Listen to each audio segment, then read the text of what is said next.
geldiğiniz için her birinize ayrı ayrı teşekkür ediyorum. Ben Diyarbakır Barosu'ndan avukat Gizem Üner Akmaz. Güneydoğu ve Doğu Anadolu kapsamında telif hakları ile ilgili bir başlangıç yaptık. Bu noktada Diyarbakır ilini dilinde vekillik olarak ben ve meslektaşım Mustafa Çelik vekillik edeceğiz. Dolayısıyla bizlerle sık sık görüşeceksiniz. Bu noktada sizlere kendimizi tanıtmak istedik ilk etapta. Bizim buradaki bu toplantıdaki temel amacımız açıkçası sizlere telif hakları noktasında genel bir bilgilendirme yapmak. Çünkü bölge bazında telif hakları noktasında sizler bir kafa karışıklığı yaşıyorsunuz haklı olarak. Aklınızda telif hakları noktasında binlerce soru var. Bizim bugünkü temel amacımız da sizin aklınızdaki sorulara bir nebze de olsa genel bir cevap verebilmek. Bu noktada İstanbul'dan Meslek Birlikleri Genel Sekreteri Eşber Güzel ve Genel Yardımcısı İlker Kubilay da geldi. Genel bilgilendirmelerimizi Eşber Bey yapacak. Hukuki konularda ise sorularınızın muhatabı ben ve Mustafa Bey olacağız. Hepiniz için toplantının faydalı geçmesini diliyorum. Tekrar hoş geldiniz. Sözü Eşber Bey'e veriyorum. Herkese merhaba. Öncelikle katıldığınız için çok teşekkür ederiz. Ben öncelikle kendimi tanıtayım. Avukat Eşber Güzel, MÜYA1 Genel Sekreteriyim. MESAM, MSG, MÜYAP ve MÜYA1 adına bu bölgedeki yetkili kişiyim. Genel Sekreter Yardımcımız Ruken Kubilay. Diyarbakır bölgesindeki temsilcilerimiz Avukat Gizem Hanım ve Mustafa Bey ve bölge koordinatörümüz Bahsettin Çiftçi. Bugün amacımız Gizem Hanım'ın da söylediği gibi sizlere genel bir bilgilendirme yapmak. Yani bu kanun kapsamında mutlaka hepiniz araştırmışsınızdır. Kanunun verdiği yetkilerle direkt hukuk yoluna başvurma aslında meslek birliklerinin yetkisinde olan bir şey olmakla birlikte biz bu bölge özelinde bunu yapmak yerine öncelikle bir bilinç oluşturmak amacıyla bilgilendirme yapmak ve daha sonra hukuk konusunda işlemler yapmak istiyoruz. Kendimi tanıtmıştım. Ruken Kubilay benim yardımcım. Bahsettiğim adı tüm bölgenin bu arada koordinatörü. Yani biz Doğu ve Güneydoğu Anadolu bölgesi için bir özel bir çalışma başlattık. Şu anda Urfa, Mardin, Antep ve Van merkezli olarak devam ediyor. Aynı yerde tabii ki Diyarbakır ayrıca.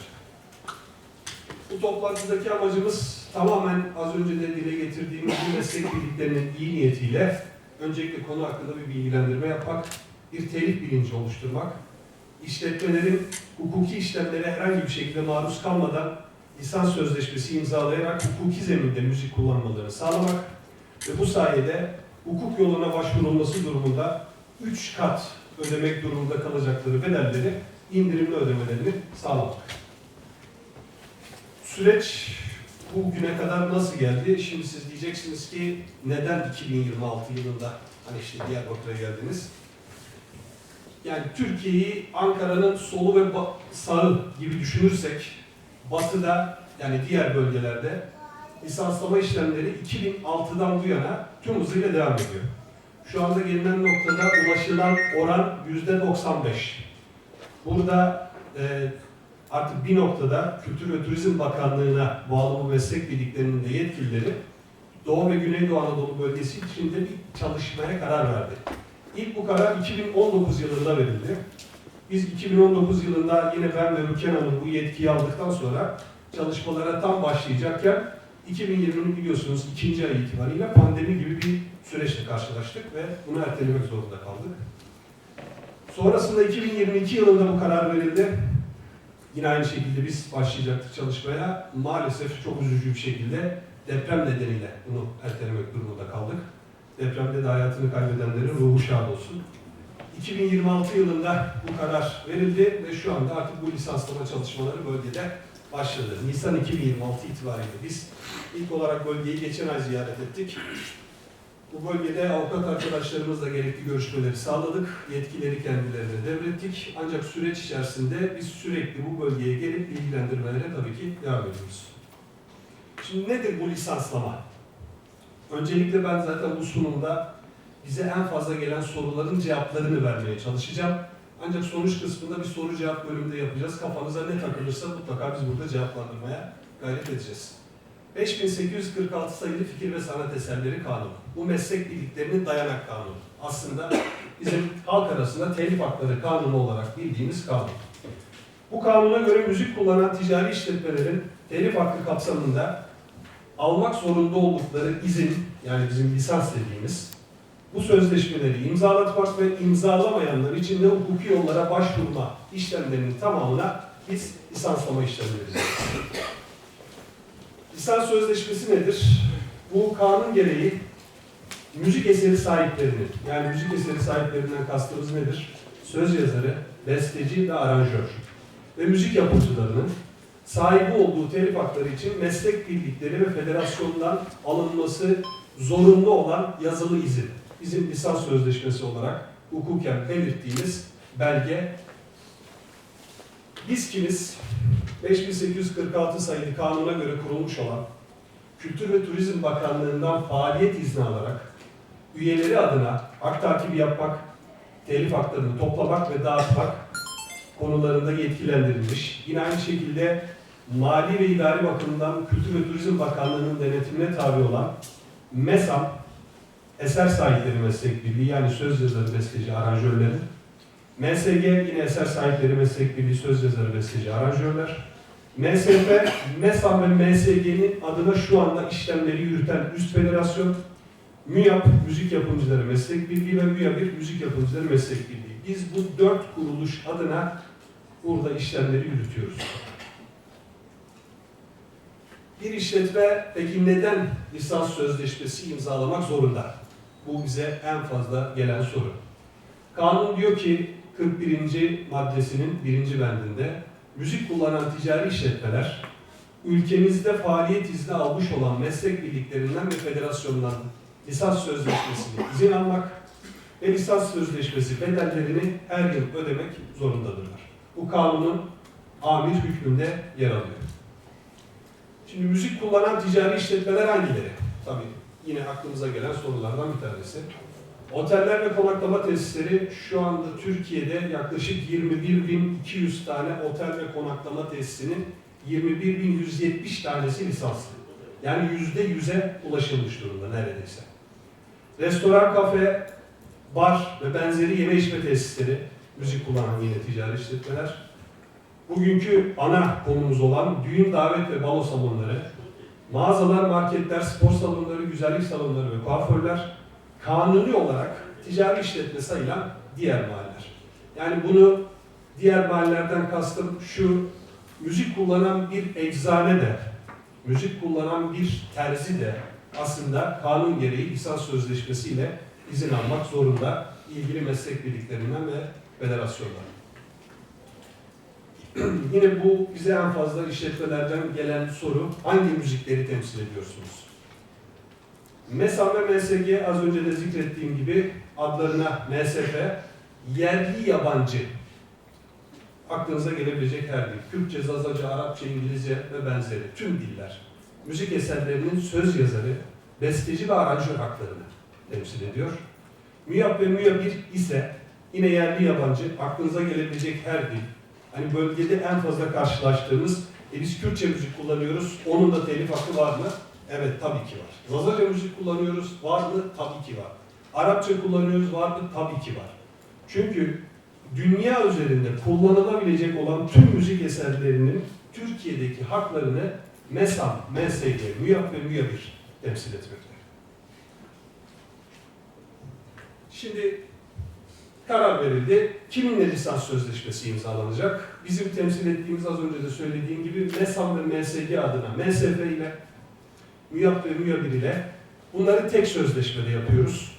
Hani ayrı ayrı 4 sözleşme yerine tek sözleşmede yapıyoruz. Bu yasal yükümlülük aslında yerine getirilmiş oluyor. Şu anki bu işleyiş aslında bu 4 meslek birliğinin bir arada hareket etmesi işletmeleri de büyük bir yükten kurtarmış durumda. Neden diyeceksiniz? Aslında mevcut durumda eğer meslek birlikleri böyle ortak bir hareket etmeseydi, sizin karşınıza MESAM ayrı, MSG ayrı, MÜYAP ayrı, MÜYABİR ayrı ayrı gelip sizinle lisans sözleşmesi imzalamak isteyecek ve ayrı ayrı bedellerle bunu tahsil etmek durumunda kalacaktı. Biz bu bölgede yapmış olduğumuz çalışmada ortak bir çalışmayla hepsini tek sözleşmeyle lisans sözleşmesi altına alıyoruz. Lisans sözleşmesi ücretleri ne kadar? Yine gelen temel sorulardan bir tanesi. Bu tabii ki her yıl Türkiye Cumhuriyeti Kültür ve Turizm Bakanlığı tarafından onaylanan tarifeye göre belirleniyor. İşletmelerin metrekaresi üzerinden herhangi bir hukuk yoluna başvurulmadan, bunu neden özellikle söylüyorum? Çünkü bir hukuk yoluna başvurulan işletmenin rakamıyla başvurulmayan işletmenin rakamı arasında dağlar kadar fark oluyor. İndirimli bedelleriyle, bedeller bu arada yıllıktır, takvim yılı bazında ödenir. Yani takvim yılına kasıt, bu mali kanunla, mevzuatla bunu söyler, 1 Ocak 31 Aralık şeklindedir. Fatura karşılığında bu bedeller ödenir. Şimdi işletmeler yine soruyorlar, tamam ben buna karar verdim de ne zamana kadar bu işlemi yapmak zorundayım? Az önce de söyledim, biz Nisan 2026 itibariyle bölgede çalışmalara başladık. Aslında diğer bölgeler üzerinde ben size bir örnek vereyim. Hiçbir şekilde bu bilgilendirme toplantılarını yapmıyoruz. Bu bilgilendirme toplantısının temel amacı tamamen bizlerin, yani meslek birliklerinin iyi niyetiyle burada hiçbir işletmeyi mağdur etmeden, herhangi bir hukuk süreciyle karşılaştırmadan öncelikle bu durumu anlatmak ve normalde ödeyecekleri bedellerin 3 katı ödemelerinin önüne geçmek ve indirimli makul rakamlar üzerinden bu lisans sözleşmelerini imzalamak. Dolayısıyla siz bana derseniz ben ne zamana kadar bu sözleşmeyi imzalamak zorundayım? Benim buna cevabım hemen bugün. Yarına dahi bırakmadan. Çünkü az önce de söyledim, bu tamamen iyi niyetle yapılan bir toplantı. Son bir kez sizlere bunu hatırlatmak, bu konuda bilgilendirme yapmak ve aslında bunun bir yasal yükümlülük olduğunu, yasal yükümlülük yerine gelmemesi durumunda hukuki sürecin başlayacağını ve hukuki süreç sonunda bizim burada maalesef hiç istemeyeceğimiz şekilde işletmelerin normalde ödeyeceği belki makul rakamların 3-4 katı bedellerle karşılaşacağı bir süreçten bahsediyoruz. O yüzden bizim bu soruya aslında cevabımız en kısa sürede lisans sözleşmelerinin imzalanması, imzalamayanlar için, çünkü yakın dönemde hukuki işlemler başlayacak. Lisans almak için ne yapmalıydık? Bir işletme karar verdi. Dedik ki tamam bu evet kanuni bir yükümlülük. Biz araştırdık. Ne yapmalıyım? Bizim avukatlarımız burada Gizem Hanım ve Mustafa Bey, sizin işletmenizin bilgileri doğrultusunda, işte ticari ünvanı, metrekaresi, açık adresi vesaireler doğrultusunda bir sözleşme hazırlanıyor. Lisans sözleşmesi 3 sayfalık makbul bir sözleşmedir. Orada tarifeye göre ve herhangi bir hukuk yoluna başvurulmazsa yapılacak olan indirimlere göre bedeliniz oluşuyor. Bu lisans sözleşmesini imzalıyorsunuz, bedelini fatura karşılığında ödüyorsunuz ve bu yasal yükümlülüğünüzü yerine getirmiş oluyorsunuz. Yine bu bölgedeki işletmelerin temel olarak bize sorduğu ve kafa karışıklığına yol açan bir konu. Çevre Şehircilik ve İklim Değişikliği Bakanlığı'ndan zaten ben müzik izin belgesi almıştım. Lisans dediğiniz şey onunla aynı şey değil mi? Hayır değil. Çok net bir şekilde söylerim. Hayır değil. Çevre Şehircilik ve İklim Değişikliği Bakanlığı'ndan alınan müzik izin belgesi, sizin işletmenizin mimari yapısının, hoparlörlerinin, ses düzeyinin akustik olarak kanuna uygun olup olmadığı konusunda verilen bir belgedir. Hiçbir koşulda, ancak bakın söylüyorum, hiçbir koşulda telif hakkı kapsamına giren bir belge değildir. Lisans sözleşmesi yerine geçmez. Bu konuda maalesef bölgemizde Diyarbakır'da özellikle bir önceki geldiğimde karşılaştığım temel bir sorun. İşte İl Müdürlüğü'nden bir tanıdığım vardı, aradım. O bana dedi ki yok ya öyle bir şey mi olur, biz zaten size izni vermişiz. Şu anda gerçekten buradaki katılan arkadaşlardan eğer varsa böyle bir tanıdığı olan hemen şimdi canlı bağlayalım. Kendisini de aydınlatalım. Çünkü size öyle bir bilgi veriyor ki aslında sizin yanlış bir şekilde yönlenmenizi sağlayarak bizim meslek birlikleri açısından da hukuki bir sürece maruz kalmanıza sebep oluyor. Tekrar etmem gerekirse bunu siz bakanlık nezdinden de teyit edebilirsiniz. Hem Kültür ve Turizm Bakanlığı'ndan hem Çevre ve Şehircilik Bakanlığı'ndan. Çevre ve Şehircilik Bakanlığı'nın, İklim Değişikliği Bakanlığı'nın vermiş olduğu bu müzik izin belgesi hiçbir koşulda telif hakkı kapsamında bir izin yerine geçmez. Bunu lütfen anlamış olalım. Çünkü bunun aksi durumundaki bir anlayış işletmeler açısından büyük hukuki sorunlara yol açacaktır. Şimdi Bu anlattıklarımızı tabii ki haklı olarak diyebilirsiniz ki ben bunları resmi kaynaklardan nasıl teyit edebilirim? Meslek birliklerinin bağlı bulunduğu Kültür ve Turizm Bakanlığı Telif Hakları Genel Müdürlüğü'nün internet sitesi. Hepimiz artık teknoloji çağındayız. Hepimizin elinde telefon var. Çok basit bir şekilde ben bakın adresini de yazdım. Bununla yetinmezsiniz. Dersiniz ki vallahi ben okudum ama anlamadım. Arayıp telefonla teyit edebilirsiniz. Arama uygulamalarından, Google'dan, Yandex'ten veya artık öyle bir duruma geldik ki yani hani ben avukat olarak bunu söyleyeceğim. Neredeyse mesleğimiz taca çıkacak. Yapay zekadan herkes soruyor. Yani insanlar artık avukatlarına bir şey danışmıyor, yapay zekaya danışıyor. Bu yapay zeka uygulamalarına şöyle bir şey yazabilirsiniz mesela. Dersiniz ki ben işletmemde müzik kullanıyorum ama meslek birliklerinden izin almadım. Başıma neler gelir? Zaten o yapay zeka asistanları size benim burada anlattıklarımı çok net bir şekilde size de söyleyecektir. Veya varsa avukatlarınıza danışabilirsiniz. Avukatlarınızı, yani avukatlara da şöyle, şimdi her avukat maalesef bu konuyu bilmiyor. Bu özel bir alan, telif hakları konusu özel bir alan. Avukatlarınıza danışırken şunu söyleyebilirsiniz. Ya bu 5846 sayılı kanun diye bir kanun varmış. İşte İstanbul'dan avukat Eşber Güzel geldi, bize bunları anlattı. Sen bir araştırır mısın? Ben eğer bu izni almazsam başıma neler gelebilir? Ne gibi sonuçlarla karşılaşabilirim? Biz, tekrar etmem gerekirse, bu toplantıyı tamamen iyi niyetimizle yapıyoruz. Burada da bu iyi niyeti ben aslında biraz açmam gerekiyor. Ben Diyarbakırlıyım.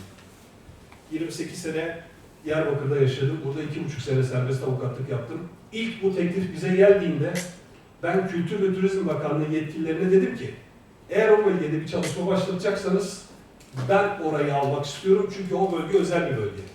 O bölgede paldır küldür hiçbir açıklama yapmadan, hiçbir bilgilendirme yapmadan direkt hukuk yoluna başvurursak hem biz mahcup oluruz hem o bölge insanı, o bölgenin dinamikleri bunu kaldırabilecek nitelikte değil.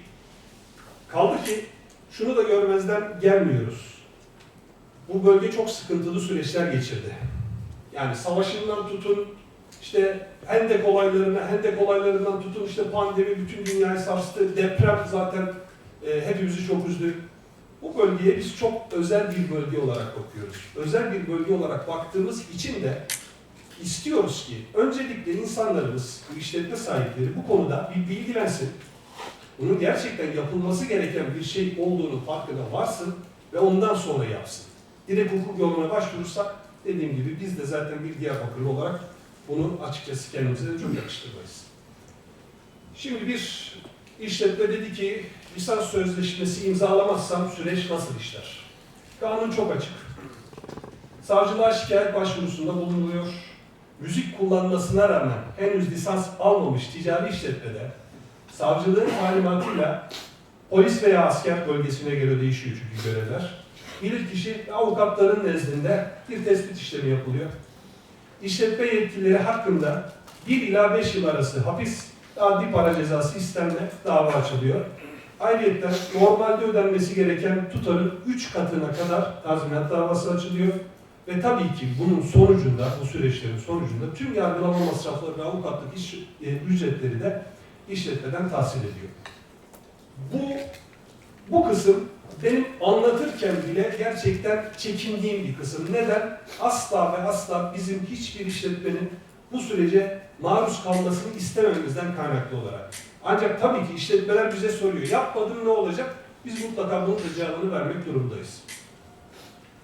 Bir işletme lisans sözleşmesi imzalamadı ve dava açıldı. Peki sonra ne olacak?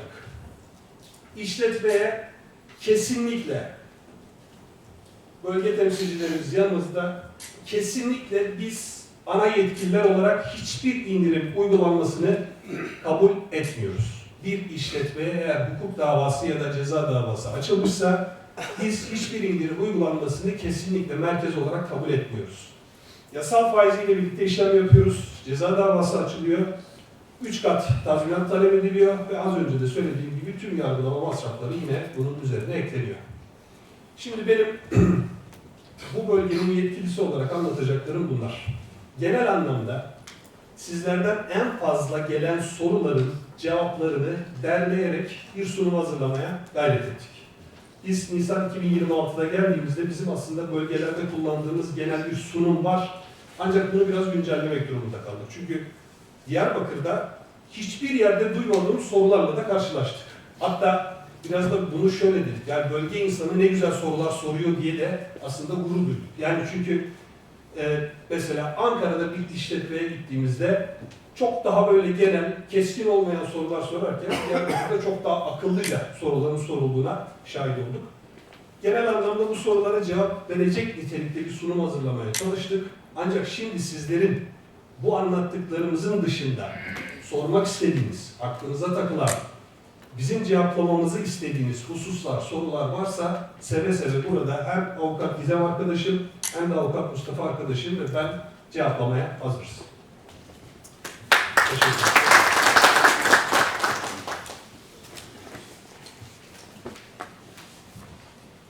Özellikle güzel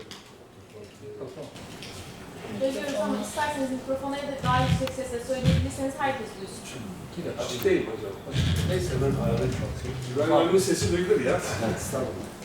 Özellikle bu güzel toplantıyı ve bizle paylaştığınız bu bilgiler için ve buraya gelip de değerli vaktinizi ayırdığınız için ben ve bizim Diyarbakır'da bu seneler, sosyallarımız, sonrasında teşekkür ediyorum.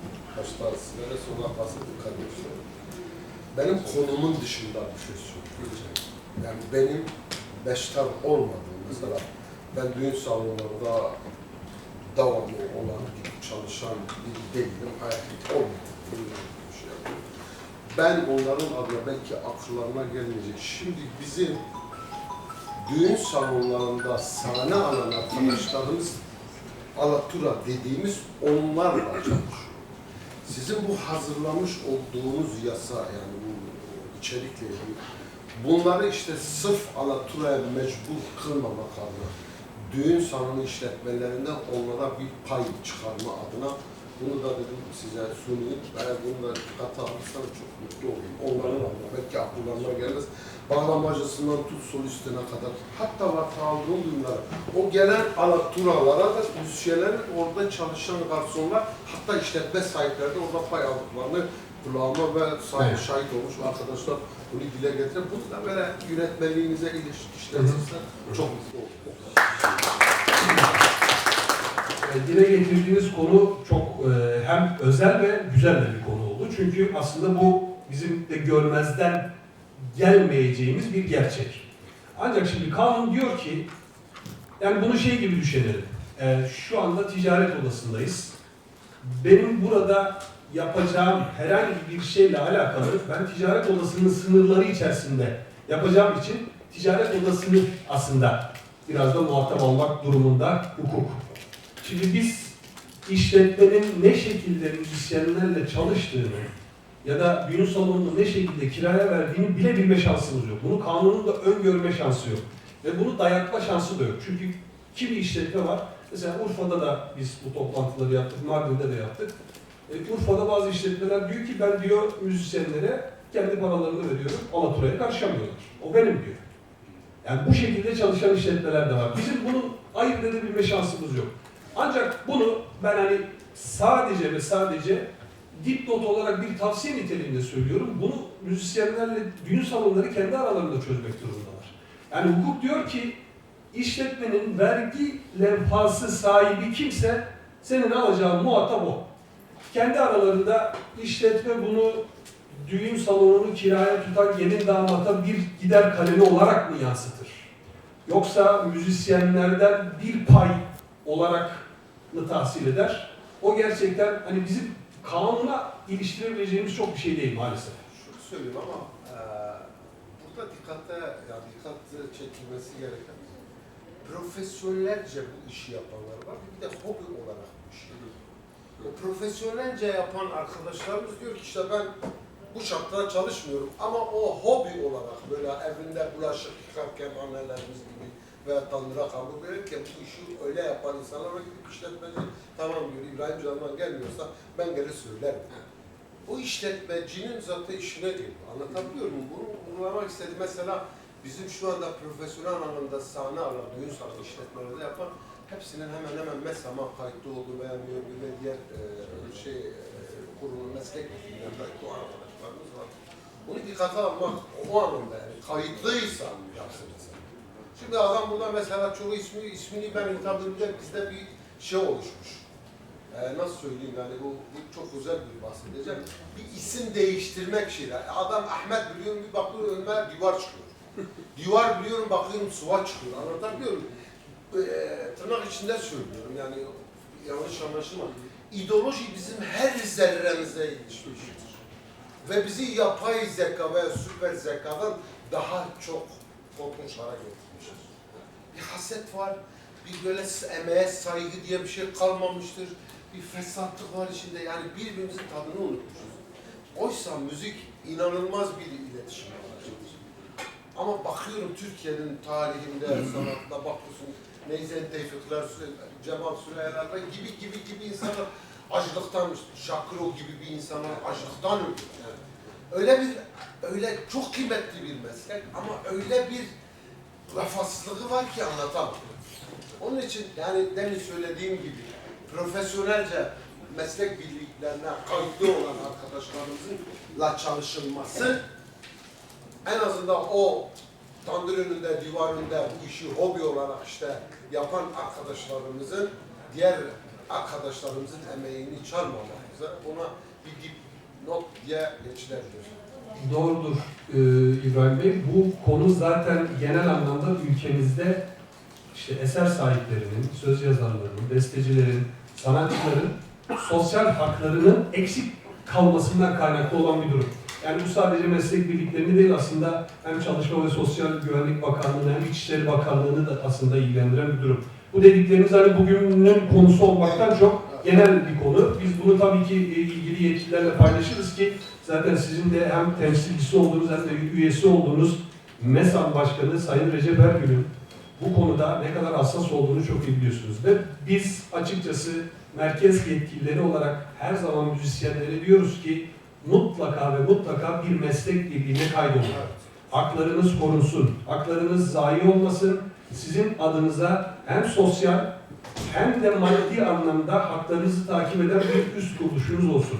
Bu dediklerinize sonuna kadar katılıyorum. Ama hani yine tekrar özetlemem gerekirse kanun bize mutlaka ve mutlaka düğün salonunun sahibini, işletmenin sahibini ve ticari ünvan sahibini yani vergi levhası sahibini muhatap almamızı emrediyor.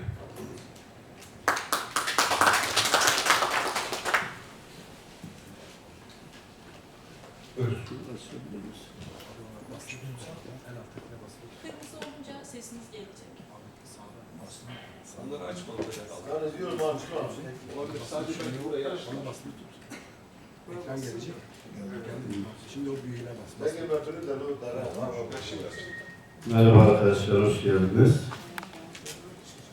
Diyarbakır'da MESSEGE ve MESSA'nın bulunması, en azından bir şube açması, bölge insanların, sanatçılarının, söz, beste, yorumcularının, sahiplerinin sorunlarını dinlemesi güzel bir şey, gecikmiş bir şey. Öncelikle hoş geldiniz. Salonda bulunan dostlara da sevgiler, selamlar. Siz de hoş geldiniz. Ya bir iki şey söyleyeceğim ama arkadaşlar kusura bakmasın. Öncelikle MESA'nın MESSEGE'nin birleştikten sonra MESSEGE birleşmesinden sonra İzmir, İstanbul ve Diyarbakır'da birer merkezin olması şart. Yani ekmek şu kadar şart, öyle söyleyeyim ki anlaşılsın diye. 30 yıllık İstanbul serüveninden sonra 4-5 yıldır buradayım. Buran işi yok bu arada. Bu bir not alırsanız sevinirim. İzmir, İstanbul, Ankara, farklı yerler de olabilir ama aklıma ilk gelen bu bölgeler. Çünkü sanatçı kardeşlerimiz, yazar kardeşlerimiz sorunlarının muhatabını bulamıyorlar ki sorsunlar, en azından tatmin olsunlar. Siz anladığım kadarıyla firmalarla ilgili, oteller, işte bahsettiğiniz kurumlarla ilgili buradasınız ama belki gündem dışı olacak ama bunları sormak zorundayım. Bu Diyarbakır Buru olayı İzmir, İstanbul bir. İkincisi X firmasında 16 albümün 12'sini orada çıkardım, ismi söylemeyeyim. yaklaşık 1 yıldır ortada yok ve radyo programı yaparken karşıma telif sıkıntısı çıkıyor. YouTube'da program yaparken karşıma telif sıkıntısı çıkıyor. Çoğu arkadaşlarımız da bunu yaşıyor. Bunu bireysel olarak anlamayın, genel arkadaşlarım sorunu olarak dile getirmek istiyorum. Yapay zeka konumuz var. Hadi ben de bir tane yapay zeka albümü yapayım dedim. Şimdi yeni bir albüm çıkıyor 20 sanatçılı. Fakat cesaret edip hazırladığım halde veremedim. Kuruma danıştığımda farklı fikirler çıktı. Müyor'a danıştığımda meslediye veya bu işin gerçekten tecrübesi olan arkadaşlara danışmamız gereken yerlere söz müzik yapıyorum da yükleyince sesiniz değişiyor. Yorum iznin belgesi muvaffakatnamesini kimde alacağız? Bir bu. Sonra üçüncü ve en kanayan yaralarımızdan bir tanesi, yani 300'ün üzerinde 400'e yaklaşan bir söz, beste vesaire yapmış bir kardeşimizin artık bizim bu ülkede bu yaptığımız eserlerle gerçekten verdiğimiz emeğin karşılığını almamız lazım.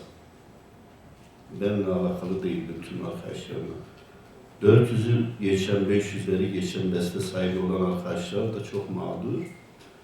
Ve Kültür Bakanlığı neden sanatçılara, yazarlara, söz sahiplerine, yorumcularına neden ek bir bütçe ayırmıyor? Bu MSG'nin topladığı, MESAM'ın topladığı, MİOR1'in topladığının dışında öneri gitti mi sizden veya onlardan gelen cevap ne? Kendi sanatçısını ayakta tutmanın birinci görevi Kültür Bakanlığı'na düşer. Dolayısıyla kitap yazıyoruz, karşılığı yok. Ancak imza etkinliğini. Albüm yapıyoruz, karşılığı yok. Klip çekiyoruz, filmin zarra kadar kuruşuna karşılığı yok. O zaman nasıl biz üreteceğiz? Nasıl sanat yapacağız? Bu arkadaşlarımız nasıl yapacak? Kültür Bakanlığı'nın acilen yazarlara, sanatçılara, bu işte ekmeğini kazanan insanlara ek bir bütçe ayırması lazım. MESG'nin de yılda bir sefer Diyarbakır, İzmir, İstanbul'da birer büyük konser yapıp o katkıyı sanatçıların kasasına atması lazım, bölüşülmesi lazım. Yani bu kadar besteyi yurt dışında yapsak biz yani hakikaten demin bir arkadaşımız bahsetti. Bazı sanatçı dostlarımız vefat ediyor. Acınacak şekilde vefat ediyorlar. Kiralarını ödeyemiyorlar. Bu kadar sinema oyuncuları da buna dahil. Son bir şey. Neden yazarların bunca kitap yazmalarına rağmen şairlerin onların da MSG'deki gibi bir telif hakkı yok. Kültür Bakanlığı veya bir birim bunlara da neden bir kitap dosyası hazırlarken diyor, destek sunuyor. Diyarbakır ve bu bölgenin Doğu ve Güneydoğu'da burada bir şubenin açılması acildir. Ekmek şu kadar önemlidir. Bu uğurda ekmeğini kazanan arkadaşlarımızın da mesela benim çok sorum var ama programdan sonra zaman bulursan avukat arkadaşlarımız danış. Ben bilmiyordum burada avukat arkadaşlarımız Diyarbakır'da var. Bir aydır başladı. Evet. Yani bilmiyordum ilk defa memnun da oldum yani bu arada söyleyeyim. En azından bir yerde buluşulur, bir şeyler konuşulur. Arkadaşlar kusura bakmasın, lafı uzattım, özür diliyorum. Tekrar hoş geldiniz. Çok teşekkürler. Öncelikle dile getirdiğiniz konular için çok teşekkürler. Genel anlamda hani gündemimizdeki konuları biraz dışında ama ben hani dilim döndüğünce ama kısaca cevap vereyim. Birincisi büro konusu. MESAM zaten bu konuda bir çalışma başlattı. İnşallah yakın dönemde bu bölgede kendilerinin de temsil edileceği bir büro kurmayı düşünüyorlar. Aynen sizin de söylediğiniz gibi. Diğer bu meslek birliklerinin yapması gereken konularla alakalı şu anda biz hani sadece işin lisanslama kısmıyla ilgileniyoruz. Dolayısıyla hani üye ilişkileri çok farklı bir birim. Ben onların adına herhangi bir cevap vermiş olmayayım ama dediklerinize sonuna kadar katılıyorum. Yapay zeka konusu sorduğunuz bir diğer soru. Yapay zeka şu anda bizim için de aslında bir bilinmezlik. Avrupa'da sadece bunu mevzuata, kanuna dayayan iki tane ülke var. Türkiye şu anda onları takip ediyor. Aynen diğer ülkelerde olduğu gibi. Yapay zekanın gidişatı nereye doğru gidecek? Ama gelinen noktada mutabık kalınan, genel anlamda bütün hukukçuların, akademisyenlerin mutabık kaldıkları konu şu, yapay zeka firmalarının, yani ChatGPT, işte OpenAI, Gemini, Google gibi firmaların telif hakkı bedellerini ilgili meslek birliklerine ödemesi gerektiği. Yani siz az önce dediniz ya, ben yorumcu iznini kimden alacağım? Kimseden almayacaksınız. Siz kullanacaksınız ama o yapay zeka firması zaten firma olarak ilgili meslek birliklerine telif hakkı bedelini, hani öyle telif hakkı bedeli derken de küçük rakamlardan bahsetmiyorum. İnanılmaz rakamlar yani. 7-8 sıfırlı rakamlardan bahsediyorum.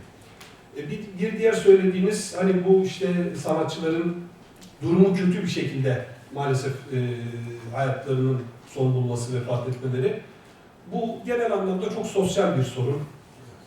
Ama biz az önce de söyledim, her sanatçıya, her icracıya, her eser sahibine mutlaka meslek birliklerine üye olmalısın diye telkinde bulunuyoruz. Geçen sene MESAM 2 milyarı geçen bir gelirle kapattı yılı. Bu arttıkça üyelere de sirayet edecektir ve özellikle biz bölgemiz için konuşursak, burada Kürtçe repertuarın yoğunlukta olduğunu da düşünürsek, Kürtçe repertuarın telifi burada ödenirse, Kürtçe repertuar da daha fazla kazanacaktır otomatik olarak. Bunu paralel olarak düşünelim yani. Onun dışında herhangi bir cevap vermediğim bir sorunuz kalmadı diye düşünüyorum ama dediğim gibi Şair ve yazarlar. şair ve yazarlar o tamamen farklı bir sektör. Şimdi Yay 1 diye bir meslek birliği var. Yay 1 diye bir meslek birliği var. Mutlaka yazarların da hem yazarların hem basın yayın evlerinin üye olabileceği ve telif haklarını alabileceği. Hani şimdi onların adına konuşmuş olmayayım ama mutlaka oralara da üye olmanız gerekiyor. Teşekkürler. Buyurun. Sesim geliyor abi. Halim Amiri. Öncelikle Divanlı tüm katılımcıları selamlıyorum. Şimdi bu yaptığınız bilgilendirme toplantısı gördüğüm kadarıyla MESAM üyeleri, MİOP üyeleri arasında gerçekleşen bir toplantı. Bu yaptığımız bilgilendirme toplantısında işletme sahipleriyle de bir araya gelinip yapılacak mı? Yoksa işletme üyeleri ya da çalışanlar birebir kendi çalıştıkları yerle mi görüşecek? Birinci sorum bu. İkinci sorum, zaten kötü şartlarda çalışan müzisyenlerden bu lisanslama ücretleri işletme sahibi tarafından talep edilirse çalışan kişiler bunun karşılığında ne yapacak? Hukuki olarak hangi yollara başvuracağız? Her ne kadar sizin de belirttiğiniz gibi müzik yayını izni almış olsalar da telif izni, yani lisanslama izni almadıkları için işletme sahiplerine düşüyor dediniz. Bunun için müzisyenlerin ya da sanatçıların işte üyeniz veya üyeniz olmayan kişilerin arkasında hukuki süreçte duracak mısınız? Diğer bir sorum da alınan bu telif ücretleri MESA'nın asıl üye ve yararlanan üye farkı var biliyorsunuz. Bu tamamen herkes arasında mı bölüşülecek yoksa sadece asıl üyelere dağıtılacak? Teşekkürler. En son sorumuzdan başlayayım. Meslek birlikleri her genel kurullarında dağıtım yönergelerini belirlerler. Hani bunlar dediğim gibi buranın konusu değil ama ben cevabını vereyim. Her meslek birliği kendi genel kurullarında dağıtım yönergelerini belirlerler. Ona göre dağıtım yaparlar. Ona bizim hani şu anda herhangi bir şekilde müdahale etme ya da yorum yapma şansımız yok. Bir diğer dediğiniz husus, şimdi kanun çok net diyor ki işletme senin muhatabın. Biz işletmeyle herhangi bir hukuk yoluna başvurmamak adına lisans sözleşmesi imzalamak durumundayız. İşletmeye de diyoruz ki bu senin yasal yükümlülüğün. Bunu sen yapmak zorundasın. Senin salonunda sahne alan şarkıcı arkadaşlarımızla, sanatçı arkadaşlarımızla aranda ne şekilde sözleşme yapabilirsin, ben buna müdahale edemem, karışamam da. Dolayısıyla o süreçte bir mağduriyet olacaksa meslek birliğini aslında bu tırnak içinde söylemek gerekirse çok bağlayan bir husus da değil. Ancak meslek birliklerinin genel amacı üyelerinin haklarını korumak. Bu tabii ki yarın öbür gün dile getirildiği zaman, mesela MSG özelinde söyleyeyim. Çünkü MÜYAP ve MÜYA1 zaten yapımcı meslek birlikleri. Dolayısıyla burada hani muhatap olarak alınamayacaklar. Mesela meslek birliklerinin de bunu mutlaka dikkate alacaklarını düşünüyorum. Ama burada temel olarak aynı noktaya geliyoruz. Sosyal güvenceye, sosyal haklara, belli hak takibine sahip olabilmek için mutlaka ve mutlaka meslek birliklerine üye olmak gerekiyor. Sizin adınıza birilerinin hak takibi yapabilmesi, telif hakkı toplayabilmesi ve size dağıtabilmesi için oraya üye olmanız gerekiyor. Çünkü az önce de söylediğim yerli yabancı bütün müzikler adına bir telif hakkından bahsediyoruz. Hepsi için bir telif hakkı toplanıyor. Meslek birliklerinin havuzda beklettikleri rakamlar da var. Hani meslek birliklerine üye olmayanlar için tuttukları bir rakam. Dolayısıyla siz meslek birliğine üye olacaksınız. Sizin o meslek birliğinin dağıtım yönergesine göre kullanım listeleri, yani sizin şarkınız ne kadar kullanılmış, sizin popülariteniz ve üyelik statünüz, az önce de söylediğiniz işte yararlanan üye vesaire, bu tarz durumlara göre hak edişiniz yükselecek. Bu olmazsa olmaz meslek birliğine üye olmak. Hocam Ben de bir şey yapmak istiyorum. Dediniz ya hani sadece meslek birliği üyeleri burada. Hayır, işletme sahiplerimiz de şu anda burada. Zaten daha önce de biz işletme sahiplerimizle avukatlarımız birebir gidip görüştü. Onun için yani hem sanatçılarımız burada hem işletme sahiplerimiz burada katılım gösterdiler. Birçoğu da mazeret bildirerek katılmadılar ki daha öncesinde Gizem Hanım ve Mustafa Bey'le de görüşmeler sağlanmıştı. Bir sorunuza sizin galiba, bu sanatçıdan mı alınır yoksa düğün salonu işletmesi mi? Gerçi Eşber Bey bununla ilgili cevap verdi ama bizim ve kanunun temel mantığı orada işletenden bunun alınması. Çünkü şöyle düşünüyoruz biz, müzik olmazsa salon da olmaz, salon da olmazsa düğün de olmaz. Dolayısıyla burada müzik üzerinden para kazanan, hani burada işletme sahiplerimiz de olacak ama şimdi biz kanunu iletmek durumundayız. Burada bizim kanunda diyor ki müzik üzerinden parayı kazanan kimse siz ona gitmelisiniz. Dolayısıyla bir düğün salonunda asıl parayı kazanan işletme sahibidir. Bize kanun sadece işletene gitmemizi emrediyor. Biz burada sanatçıyı da, yani kanunun öngördüğü şey de bu. Sanatçıyı hizmet sağlayıcı olarak görüyoruz. Yani sanatçılar değişir. Ahmet gelir, Mehmet gelir ama o düğün salonu orada olmaya devam eder. Ve düğün salonu sahipleri sadece hani oraya bir sandalye kiralamıyorlar pek tabii, sizler de biliyorsunuz. Orada bir müzik oluyor. O müzik sayesinde aslında para kazanıyor. Yani onun, o düğün salonunun temel amacı o müziği vererek eğlence mekanizmasını sağlamak. Dediğim gibi bizim burada biz kanun üzerinden gitmek durumundayız. Hani kanunun emretmediği kişileri biz yönlendiremiyoruz. Bize kanun tamamen işletene yönetilmesi gerektiğini söylüyor. Çünkü sanatçı bir hizmet sağlayıcı olarak görüyor. İç ilişkinizde, yani sanatçı ve düğün salonu arasındaki iç ilişki de bizim telif haklarının kapsamı dışında olan bir durum. Ama eğer bununla ilgili bir sıkıntınız ya da hukuki açıdan bir bilgilendirme isterseniz de zaten sizlere göndermiş olduğumuz davet mektuplarında mail adreslerimiz, büro adreslerimiz, iletişim numaralarımız var. Seve seve sizlere bilgi vermek isteriz. Çalışmıyor. Hoş geldiniz tekrardan. Ben işletmeciyim.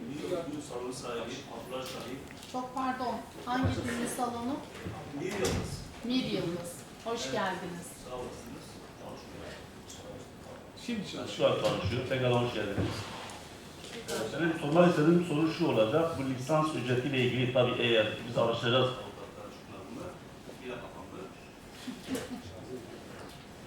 Şarjı olmayabilir belki. Şarjı bitmiş acaba.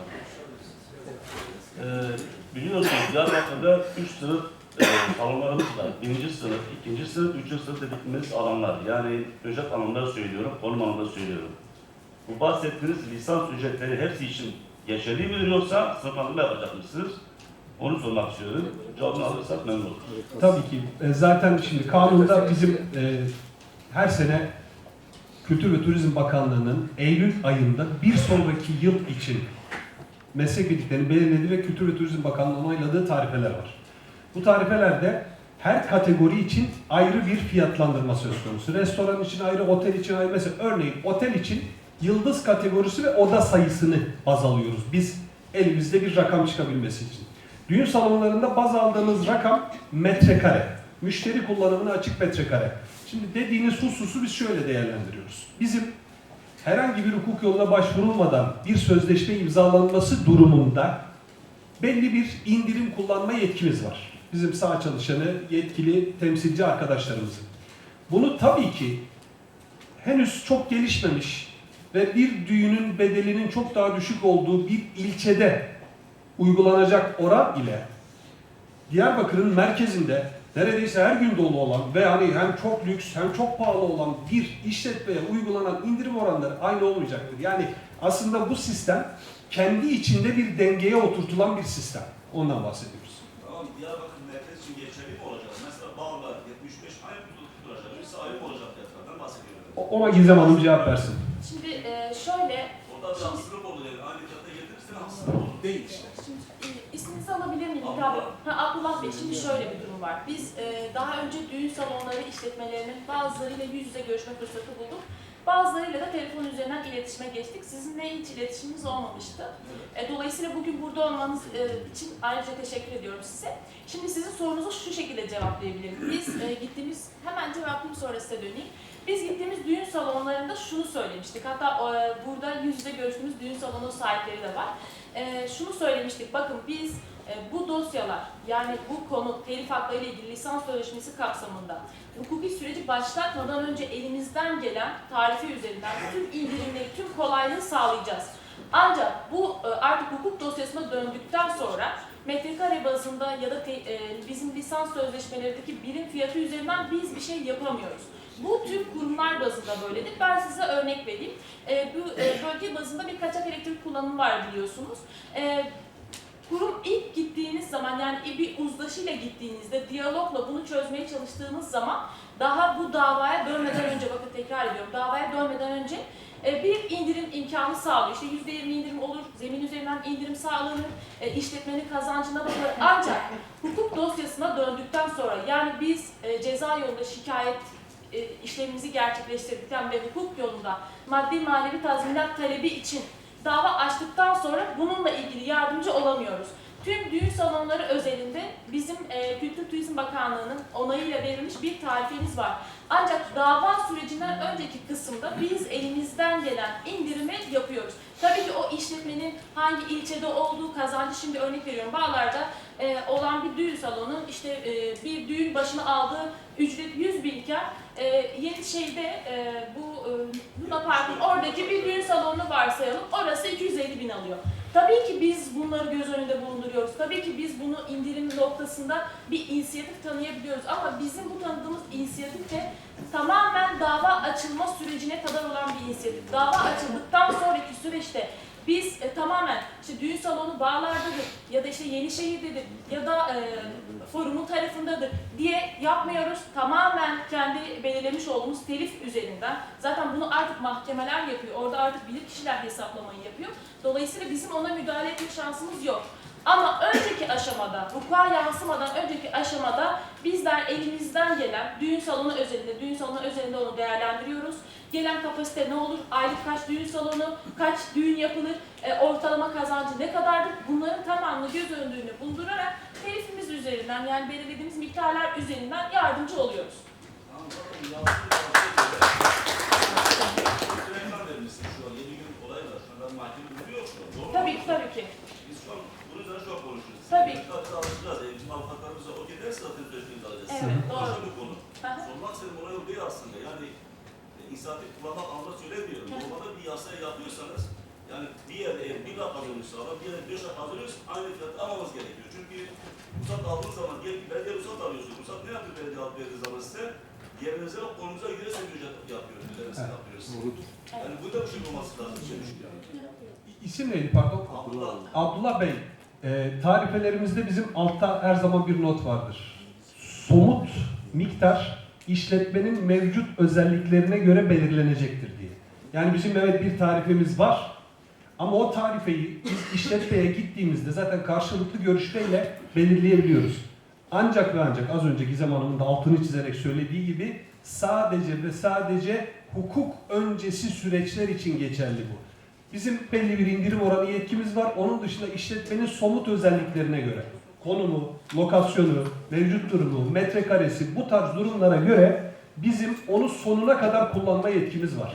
Yani kendi içinde, siz merak etmeyin, kendi içinde dengeye oturan bir sistem. Bu bizim diğer bölgeler için konuşursak bir caddeyi düşünelim. Bir caddede bize rekabet kurumu da der ki sen 2 tane kafeye farklı farklı fiyat uygulayamazsın. Ancak yine rekabet kurumu der ki 2 tane farklı ilçedeki kafeler arasında bir fiyat farkı olabilir. Az önce sizin söylediğinizi de destekler şekilde söylüyorum. Yani bu sizin söylediğiniz konu işletmenin lisans sözleşmesi imzalayacağı anda somut özelliklerine göre, konumuna göre, ilçesine göre, oranın yoğunluğuna göre belirlenebilecek bir husus. Yani diyelim sözleşme 5000 ise onu zamanla yaptın mı o 5000 2'ye 3'e düşebilir. Ama sen sözleşme yapmadan mahkeme sürecine gittin mi o 5000 düşmez. Onu anlatmak. 3 katına çıkıyor. 3 katına 3 çıkıyor. katına çıkıyor. Yani Hukuk süreci başladıktan sonra işletmenin ilçesi, yoğunluğu, geliri, ayda kaç tane düğün yapıldı, bunlar artık tamamen rafa kalkıyor. Ben Dengbeş İbrahim Pirki Dengbeş evinde saygıyla söylüyorum burada. Bu toplantıya adı geçen arkadaşlarına tek tek teşekkür ederim. Dengbeş'in adına birkaç kelime tüm arkadaşlara sormak istiyorum. Şimdi Diyarbakır'da 2007'den itibaren Mikrofonu açın çalışıyorum. isterseniz. açılmıştı kapandı. Kırmızı olunca açılıyor zaten. Şimdi açılıyor tekrar sunuyor. İbrahim Bey, Tamam, sizden şimdi biraz açıldı. yüksek Şimdi sesle açıldı. konuşun. Tamam. Evet. Evet.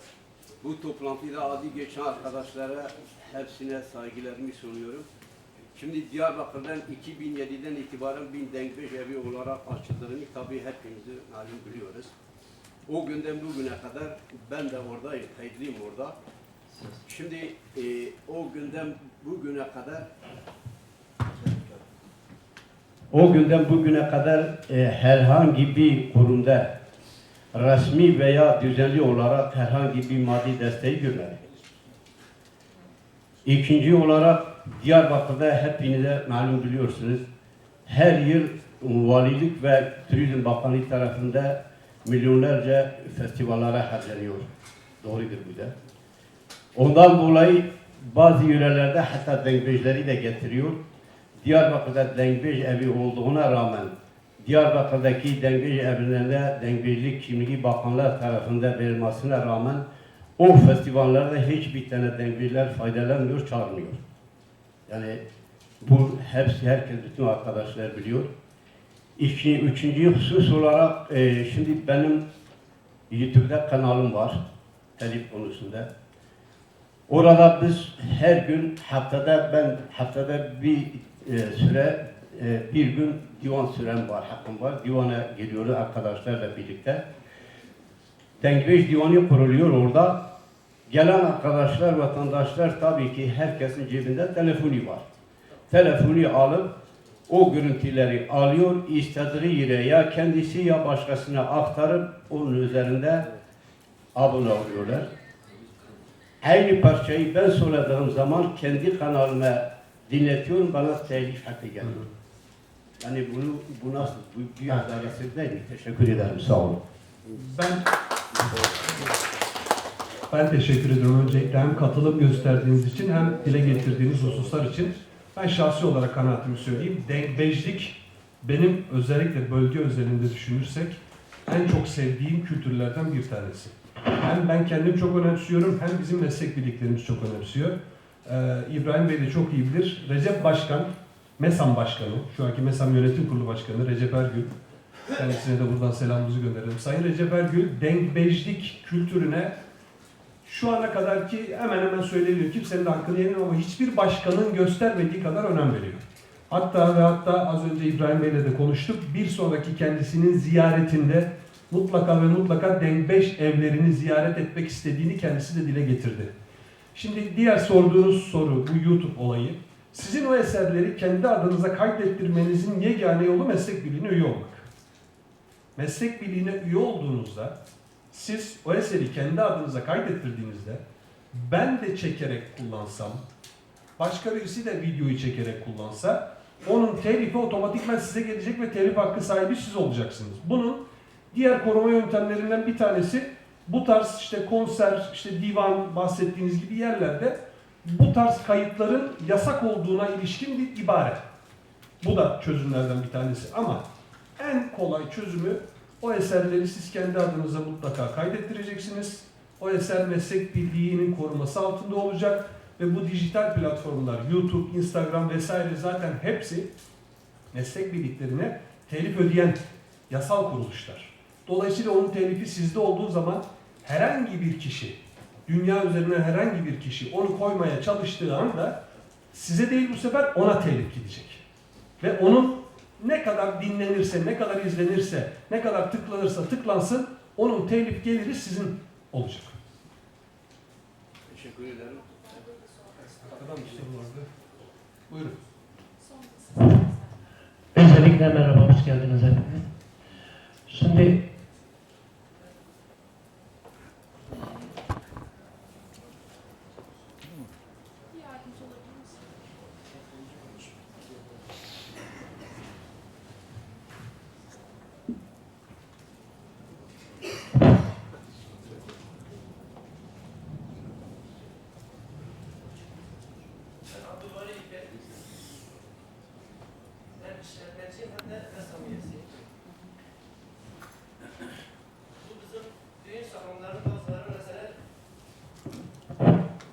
düğün salonları ruhsatları olmayan düğün salonları, vergi havası olmayan düğün salonları ve olanların arasında ne olacak? Bunu da bilmek istiyoruz. Teşekkür ediyorum.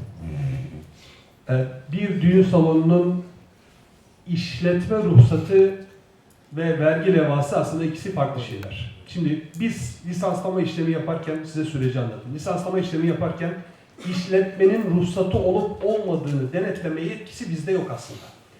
Ama ve lakin gelinen noktada eğer bir dava açılırsa o işletme hakkında aslında o işletmenin işlemler sırasında bütün belgeleri sunması gerekecek. Ve dolayısıyla bir noktada bir otonom kontrol söz konusu olmuş olacak. Ve pek tabii ki bizim ve yani bütün işletmelere, işini düzgün yapan işletmelere, tırnak içinde söyleyeyim lütfen kimse yanlış anlamasın. Belgeleri tam olan işletmelere yegane olarak tavsiye ettiğimiz şöyle bir husus var. Rekabetin korunması adına eğer bir işletme sizinle aynı şartlarda yarışmıyorsa, siz bütün belgeleri almışsınız. Örneğin işte ruhsatınızı almışsınız. Çevre ve Şehircilik Bakanlığı'ndan almışsınız. Meslek birliklerinden sözleşmeyle izin almışsınız. Ama sizin hemen yanı başınızdaki sadece vergi levhası var, ruhsatı yok, izni yok, lisans sözleşmesi yok.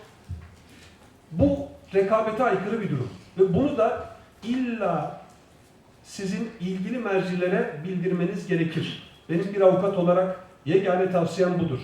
Bunu lütfen şey gibi anlayanlar oluyor. Bizim bölgemiz tabii bu konuda biraz daha delikanlı davranıyor. Ben hani ihbar mı edeceğim? Hayır, bu ihbar değil. Bakın ticaretten bahsediyoruz. Her zaman deriz ya dostluk başka, iş başka. Gerçekten bu şekilde bakmak lazım. Bir işletme bütün yasal yükümlülüklerini yerine getiriyorken ve bunun için dünyalar parası da harcıyorken yan başındaki bir işletmenin bunlara maruz kalmaması gibi bir şey söz konusu olamaz. Benim tavsiyem odur. Mutlaka ve mutlaka bu tarz işletmelerin de elenmesi ve aradan çıkması için bunları mutlaka bildirin ilgili mercilere. Belediyeler ilgileniyor, valilikler ilgileniyor, ilgili kurumlar ilgileniyor zaten. Evet. Serdar Bey, sizin bir sorunuz vardı sanki.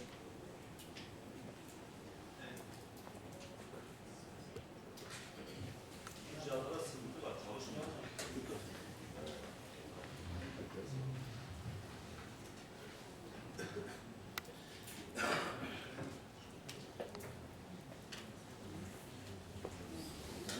Yanılıyor tekrar söylüyor. Çalışanı verebilir misiniz oraya? Efendim öncelikle hepiniz hoş geldiniz. Ben hem bir işletmeci olarak hem de bir MESAM üyesi olarak biraz geç katıldım. Kusura bakmayın da biz sanırım sizi mekanımızda ağırladık. Güzel bir başlangıç yaptık konuşma. Yalnız benim anlamadığım nokta, şimdi siz müzisyenlerle, sanatçılarla mı muhatapsınız yoksa direkt iş yeri sahipleriyle. Bize dediniz ki ilk etapta, dediniz işte biz sizi baz alıyoruz. Siz de her düğünde 500 lira müzisyenlerden kesip toplayıp artık ne kadarsa onu bize vereceksin diye bir şey söylemiştiniz. Ben zaten müzisyene 2000 lira para veriyorum. Kalkıp o 500 bini keserse, orada da alaturaya gelmese müzisyen nasıl geçinecek, nasıl parayla eve gidecek?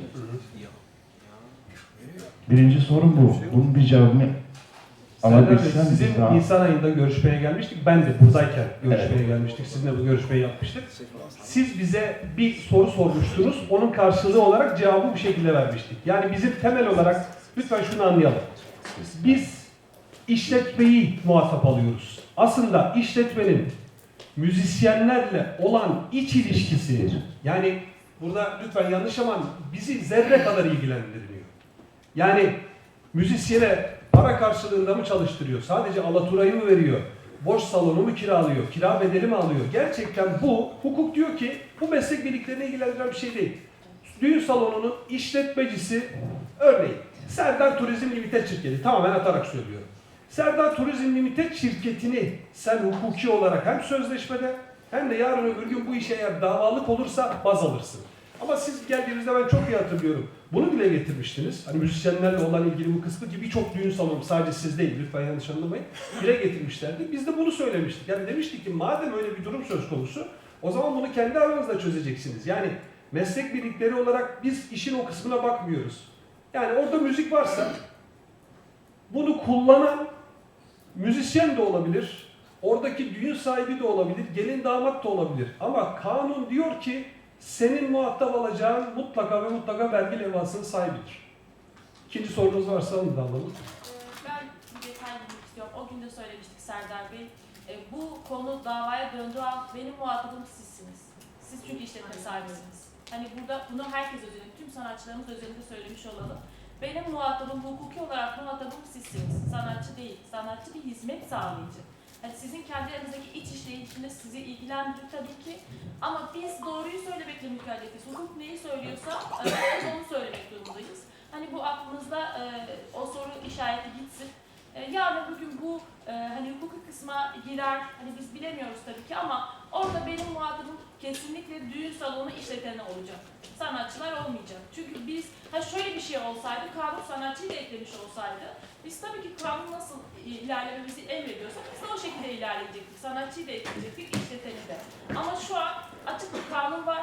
İşleten, müzikten asıl faydalanan, asıl ticari faaliyeti sağlayan kişi işleten. Yani asıl oradan büyük payı kazanan kişi işleten. Dolayısıyla siz burada müzikten kim para kazanıyorsa ona gideceksiniz diyor. Bizim muhatabımız işletendir. Teşekkür Bir sorunuz daha var. Serdar Bey bir sorunuz daha var. Yok, tamam ben Tamam. gereken cevapları aldım. Buyurun. Bölgede toplanılan telif haklarını dağılımını da soracağım. Yani bölge insandan mı gelecek? Hı hı. Yoksa havuzda birikip işte Batı'nın Batı'yla beraber dağılım olacak. O dağılımı ben merak ediyorum. Şimdi şöyle, 4 tane meslek birliği adına hareket ediyoruz. MESAM, MSG, MÜYAP ve MÜYAPİR. Bu meslek birliklerinin kendi arasında ana fiyat üzerinden bir dağılımı var. Örneğin MÜYAP %21'ini, MÜYAPİR %22,5'unu, MSP yani MESAM, MSG de %56'sını alacak. Zaten kanunumuz der ki hakkın esas sahibi eser sahibidir. Yani söz yazarı, besteci, aranjör. Sonra yapımcıdır. Yapımcı tali olarak hak sahibidir. Şimdi sorduğunuz sorunun asıl cevabı. Az önce de söyledim. Meslek birliklerinin genel kurullarında belirlemiş oldukları dağıtım yönergeleri vardır. Bu dağıtım yönergelerine göre bu dağıtımlarını yaparlar. Burada belli başlı kriterler vardır. Popülerlik kriteri, kullanım listeleri kriteri ve üyelik türünün kriteri. Üyelik türüyle alakalı da soru gelmişti. Onun cevabını vermiş olayım. Şimdi biz hiçbir zaman demiyoruz ki, şimdi Batı Doğu diye de aslında bunu ayırmamak lazım. Neden diyeceksiniz? Şu anda Türkiye'nin diğer bölgelerinde az önce de dile getirdim, %95'e ulaşmış olan bir lisanslama kapasitesinden bahsediyoruz. Şimdi örneğin Sayın İbrahim Candan, Diyarbakır'ın inanılmaz, unutulmaz seslerinden bir tanesi. Bizim de kendisini çok severek dinlediğimiz bir sanatçı abimiz. Kendisi bir otelde tamamen yabancı müzik çalınan bir telif bedelinden nasıl bir hak elde ediyorsa, aynı şekilde Diyarbakır'da tamamen Kürtçe çalınan bir düğün salonunun bedellerinden dağıtım yönergesi uyarınca o bölgedeki sanatçılar da hak elde edecek. Bunun dağılımı farklı olacak. Kullanım listeleri ana. Yani bunu hani tamamen atarak söylüyorum ama Batı'da yabancı müzik kullanılan ya da modern müziğin kullanıldığı, Kürtçe olmayan müziğin kullanıldığı bir telif gelirinden o bölge %80'e 20 ise bu bölgede aynı şekilde Kürtçe müziğin kullanıldığı şekilde %80'e 20 olacak.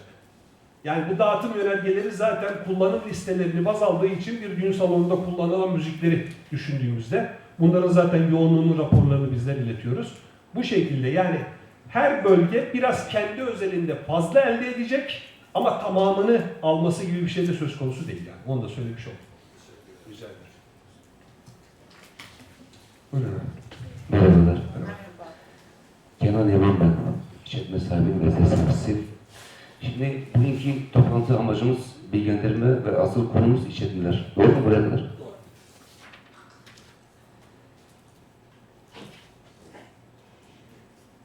Şimdi sanatçılarımızın haklarını savunmak amacıyla yapılan bir çalışma. Mesela vermiyor. Doğru mu?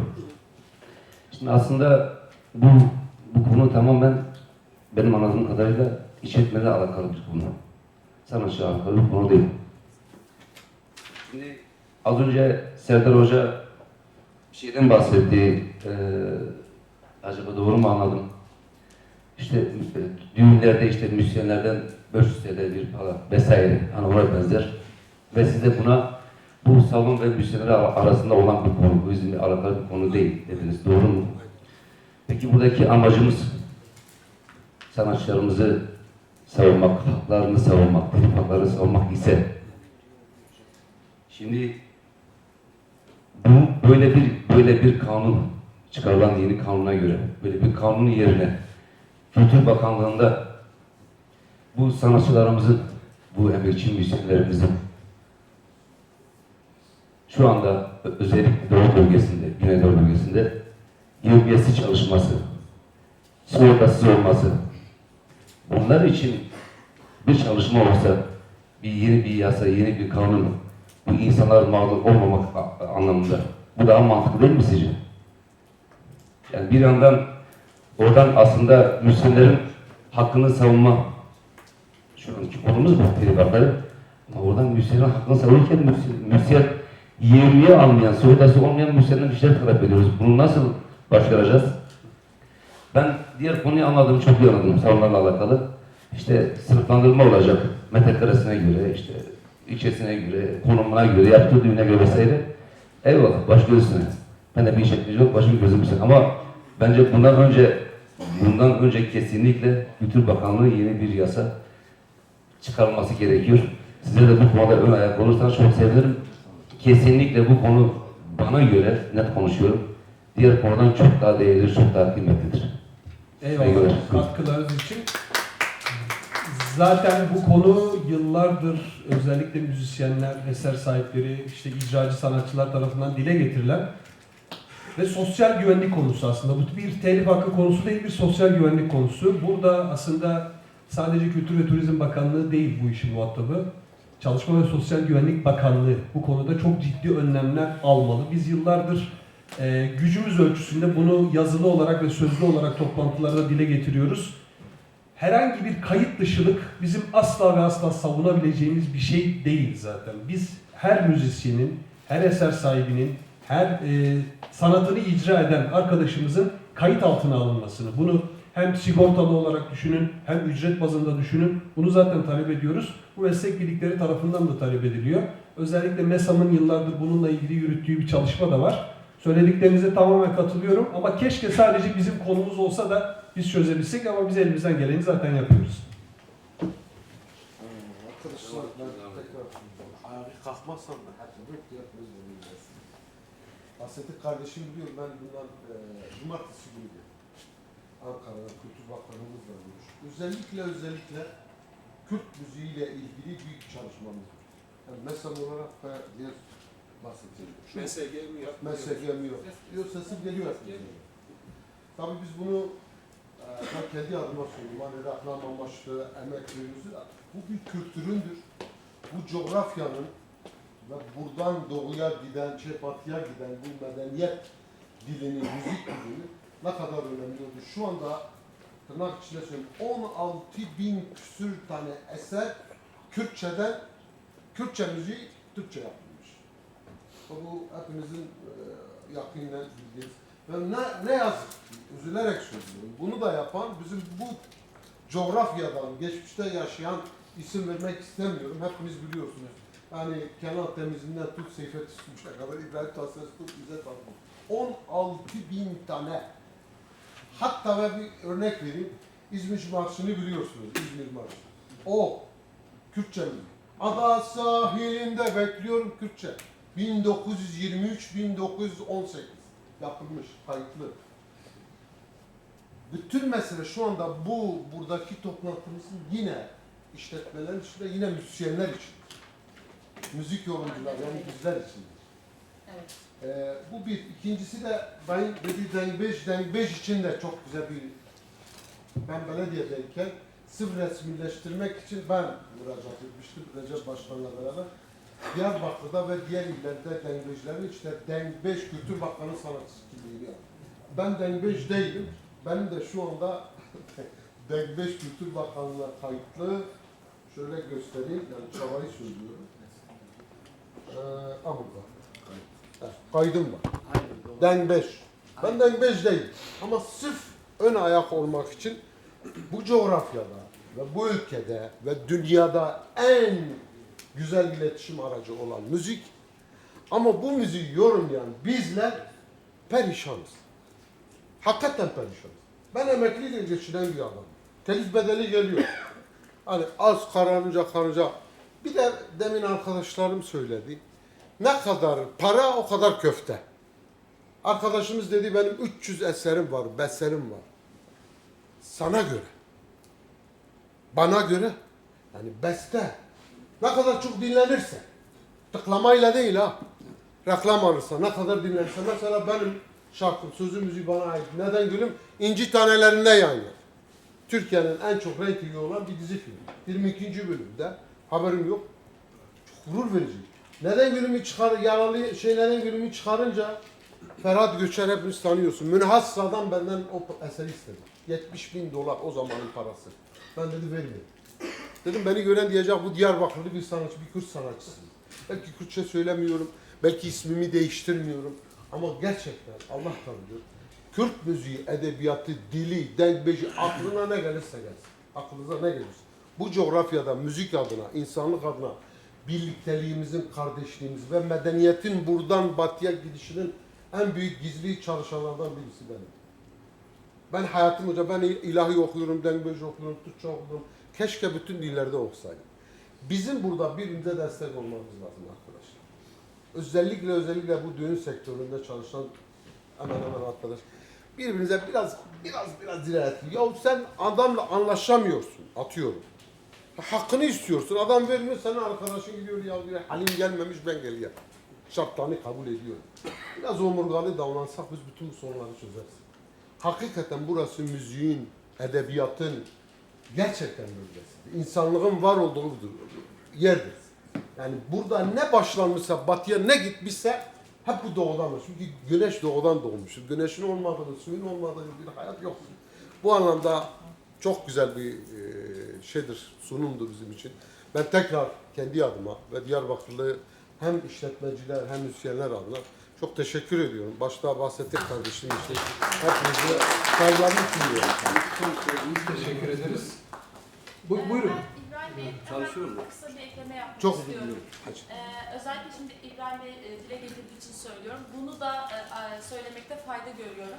Şimdi biz sadece o noktada değil, aynı zamanda anonim müziklerin evet bestecisi olmayabilir ama o müziklerin tertemiz bir şekilde ilerlemesi, yayılması, düzenlemesi noktasında da gerçekten meslek birlikleri ciddi bir emek sarf ediyor. Lütfen bunu göz ardı etmeyin.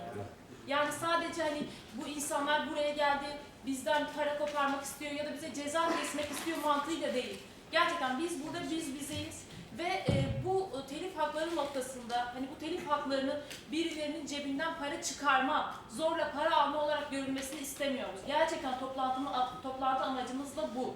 Hani gerçekten bu meslek birlikleri bu noktada ciddi emekler sarf ediyor arkadaşlar.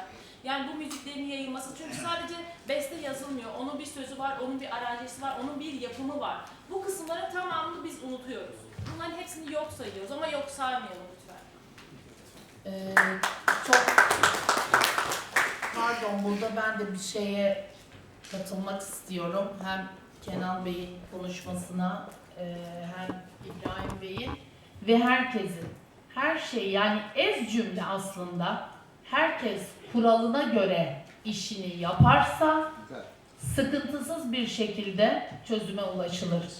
Bu Diyarbakır, Güneydoğu, Doğu Anadolu, Batı, Amerika, yurt dışı değil. Kuralına göre işimizi yaparsak arkadaşlar herkes memnun ayrılır. Hiçbir sıkıntı olmaz. İşin şeyi bu bence.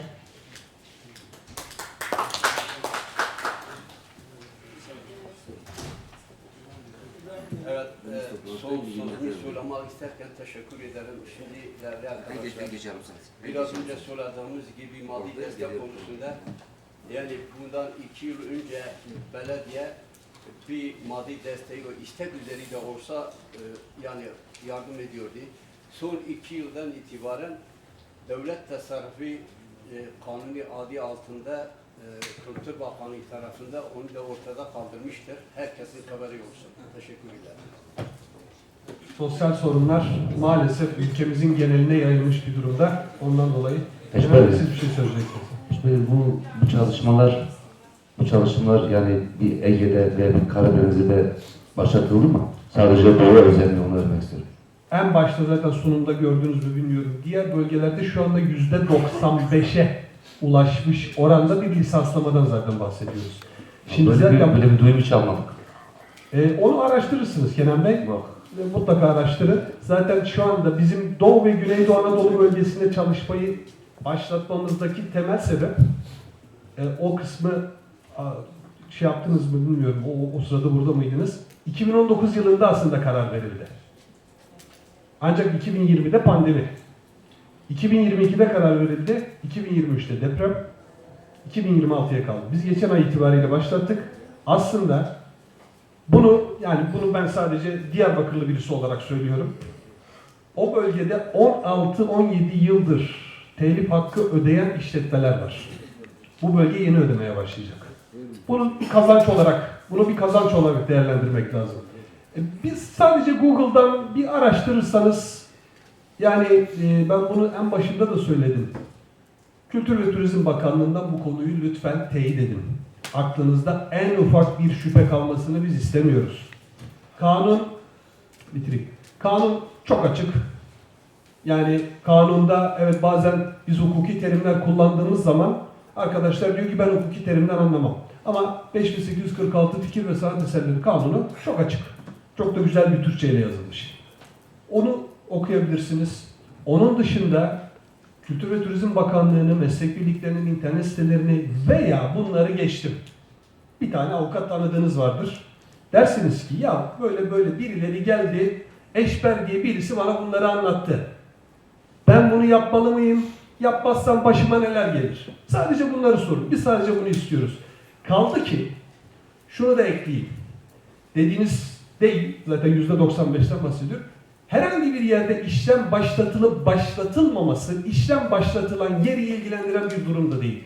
Yani yarın öbür gün dava açıldığında hiçbir mahkeme ya İstanbul'da A işletmesi ödemiyor, ben Diyarbakır'da niye ödeyeyim diye bir savunmayı daha dinleyen ben hakim, savcı tanımıyorum. Bunu sadece ben dostane olarak söylüyorum. Dediğinize yani bir cevap olarak söylüyorum. Zaten Ankara'yı orta düşünelim, Türkiye'nin sağı ve solu. Türkiye'nin solunda bu işlemler 16-17 yıldır zaten devam ediyor. Kafeler, barlar, oteller, restoranlar, stadyumlar, marketler, mağazalar, zincir marketler, alışveriş merkezleri, düğün salonları, balo salonları. Şimdi düğün salonu özelinde Güneydoğu Anadolu ve Doğu Anadolu bölgesini düşünelim. Bu bölgedeki düğün salonuna bakışla Ankara'nın soluğunun düğün salonuna bakışı aynı değil. O bölgelerde düğün salonları sadece bir salondan ibaretken burada her gün dolu olan ve müziğin yegane, değişilmez bir parçası olduğu işletmeler. Ondan dolayı yani şu anda daha geçen gün gelen bir sözleşme olarak söyleyeyim. İstanbul'da bir otelin içerisindeki düğün salonunun ödediği rakam 1 milyon lirayı buluyor. Bunu da sadece fiyat farkını söylemek, altını çizmek anlamında söylüyorum. Oraya uygulanan fiyat politikasıyla buraya uygulanan fiyat politikası da aynı değil, olamaz da zaten. Bunu sadece ek bilgi olarak söylemiş oldum. Şurada bir arkadaşımız var, benim başta sormak istiyorum. Soru var mıydı acaba? Buyurun. Sormak istiyorum da. Ben hem müzisyen hem de bir işletme sahibi olarak bir soru sormak istiyorum. Şimdi Diyarbakır'ın işletme sahibi, düğün salonundan olarak bahsediyorum. Diyarbakır'ın yarısı kira ödeyerek bir işletme sahibi ve geri kalan yarısı da mekan sahibi olup işletmecilik yapıyorlar. Şimdi ben kira ödeyen bir işletmeci olarak bir soru sormak istiyorum. Bu lisans ücreti sadece ben kira ödediğim için söylüyorum bunu. Sadece bizi mi ilgilendiriyor yoksa ben hem kira ödediğim mekan sahibinden de herhangi bir ücret talep edilecek mi? Yok. Bizim o sırada o işletmede vergi levhasıyla faaliyet gösteren kişi bizim muhatabımız. Siz bugün kiracısınız. Bana isminiz neydi pardon? Zülfü. Zülfü Bey, siz bana dersiniz ki benim firmamın adı Zülfü Düğün Salonları Limited Şirketi. Tamamen atarak söylüyorum. Ben şu anda bununla sözleşmeyi yaptım. Siz bana dediniz ki ben yıl sonunda buradan çıkacağım. Kiracılığım bitiyor. Bizim sözleşmemiz zaten otomatikman sona erecek. Orada yeni gelen kiracıyla, yeni faaliyet gösterecek olan vergi levhası sahibiyle biz yeni bir sözleşme akdedeceğiz. Dolayısıyla mülk sahibi ya da kiracı bizim için değil muhatap. Vergi levhasıyla orada faaliyet gösteren işletmeci, işleten kişi sıfatıyla bizim muhatabımız. Tamam, teşekkür ederim. Şöyle bir şey söyleyebilir miyim? Buyurun tabii ki. Şimdi hazır dediniz ki bütün salonlar Diyarbakır'da full gidiyor. Maalesef. Keşke öyle olsaydı. Keşke öyle olsaydı. Ben öyle bir şey demedim full gidiyor diye. Demedi. Ona benzer bir sorunda bulundunuz. Hayır, onu karşıla... Şimdi şöyle, yanlış anlaşılma olmasın. Hayır, onu lütfen düzelteyim, sonra siz devam edin. Ben full gidiyor diye bir şey demedim. Sadece dedim ki, siz sormuştunuz. Full giden bir işletmeyle... Bir dakika, şimdi ben full gidiyor kelimesini kullanmadım. Onu kullanmadım. Diyorum ki, full...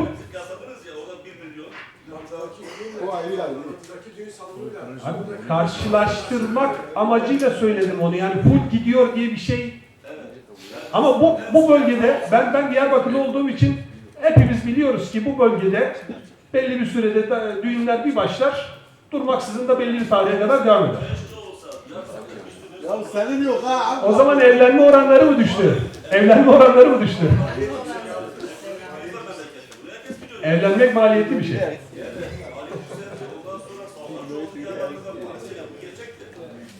Ben özür dilerim. Ben Abdullah abi cevabını verebilir miyim? Sizin adınıza. Buyurun. Ben yerinizde olsam, yani savunukları atsanızı bırakırım. Çünkü niye? Mecburi bir şey yani. Evlilik bir kutsal bir şey. Evet. Evet.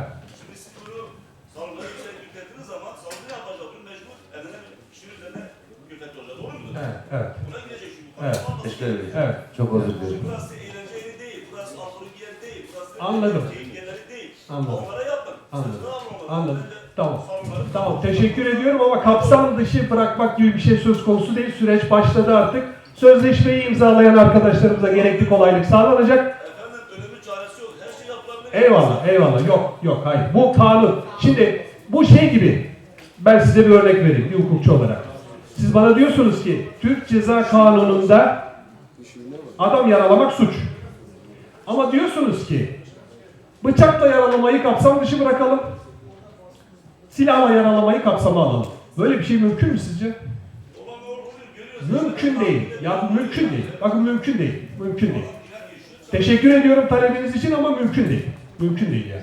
Evet, Kenan Bey bir şey söylemek istiyor. Buyurun Mehmet Bey. Aslında az önce de yarıda kaldı, konuşamadım. Herkese selamlarımı iletiyorum. Burada bir telif hakkı mağduru olan bir abimiz olarak 34 yıldır yayıncıyım biliyorsunuz. Aslında bu bir fırsat sizler için çünkü mahkemeyle yüz göz olup hep yargılanan işletme sahibi oldu. Bunu en çok yaşayan insanlardan biri benim, diyebilir. Hep bunlara rica ettik, hep bize destek oldular sağ olsunlar.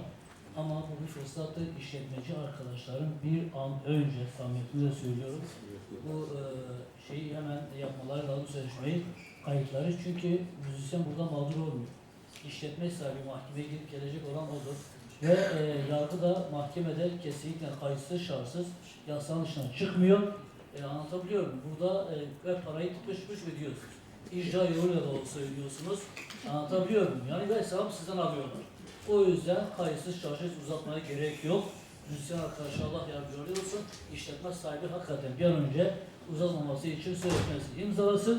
Ondan sonra olsun keyfine basın. Yoksa Allah'ki mahkemeye gidip gelmekten tabirle rezil rüsva olur. Teşekkürler. Çok sağ olun. Saygılarımı sunuyorum. Ben kaçıyorum. Çok Teşekkürler. Teşekkürler. Kenan Bey.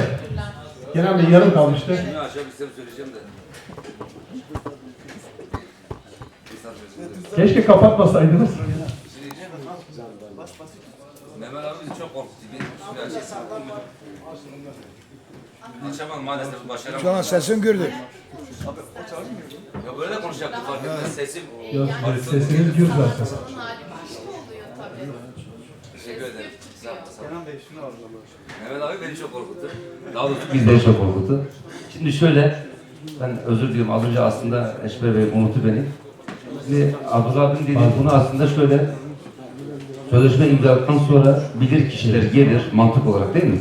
Oranın yaptığı düğüne göre, öndeki deftere göre veya metrekare işte bazına göre vesaire, ona göre düğün salonunun, her düğün salonunun kişiye ne kadar ödeyeceği miktar belirlenir. Doğru mu buraya kadar? Şimdi, Tam olarak öyle değil ama Kenan Bey. Gelir bizim için herhangi bir kriter değil. Bilir kişinin baz aldığı şey geliyor. İşletmede kullanılan müziği tespit ediyor. Metrekareyi tespit ediyor, çıkıyor. Gelir asla bir kriter değil. Onu biz dikkate alıyoruz eğer dava açılmamışsa. işte hocam onu demek istedim. Bilir kişiler mesela ben 2 ay bulamadım. Bir önce bir salon aldım, bir şirketini aldım. İşte 10 yıl bir sözleşme yaptım vesaire. Şimdi muhakkak ki bilir kişiler bunu görecektir. Yeni açılan bir salon. Daha önce kapalı olan, aktif olmayan, yeni açılan veya diğer salonun daha işte özel bir mevkide, daha geniş kapasiteye sahip vesaire. Ben Mehmet abi aslında şöyle, ben bir işletmeci olarak sözleşme tabii ki yapılabilir. Mesela şu an burada en fazla Diyarbakır'da 100 tane düğün salonu vardır, işletme sahibi vardır. En fazla burada 10 tane vardır. Hı hı. En fazla. Hı hı. Bu konunun tamamen yasal olduğunu biliyorum. Zaten yasak iş şu an bu boyutta.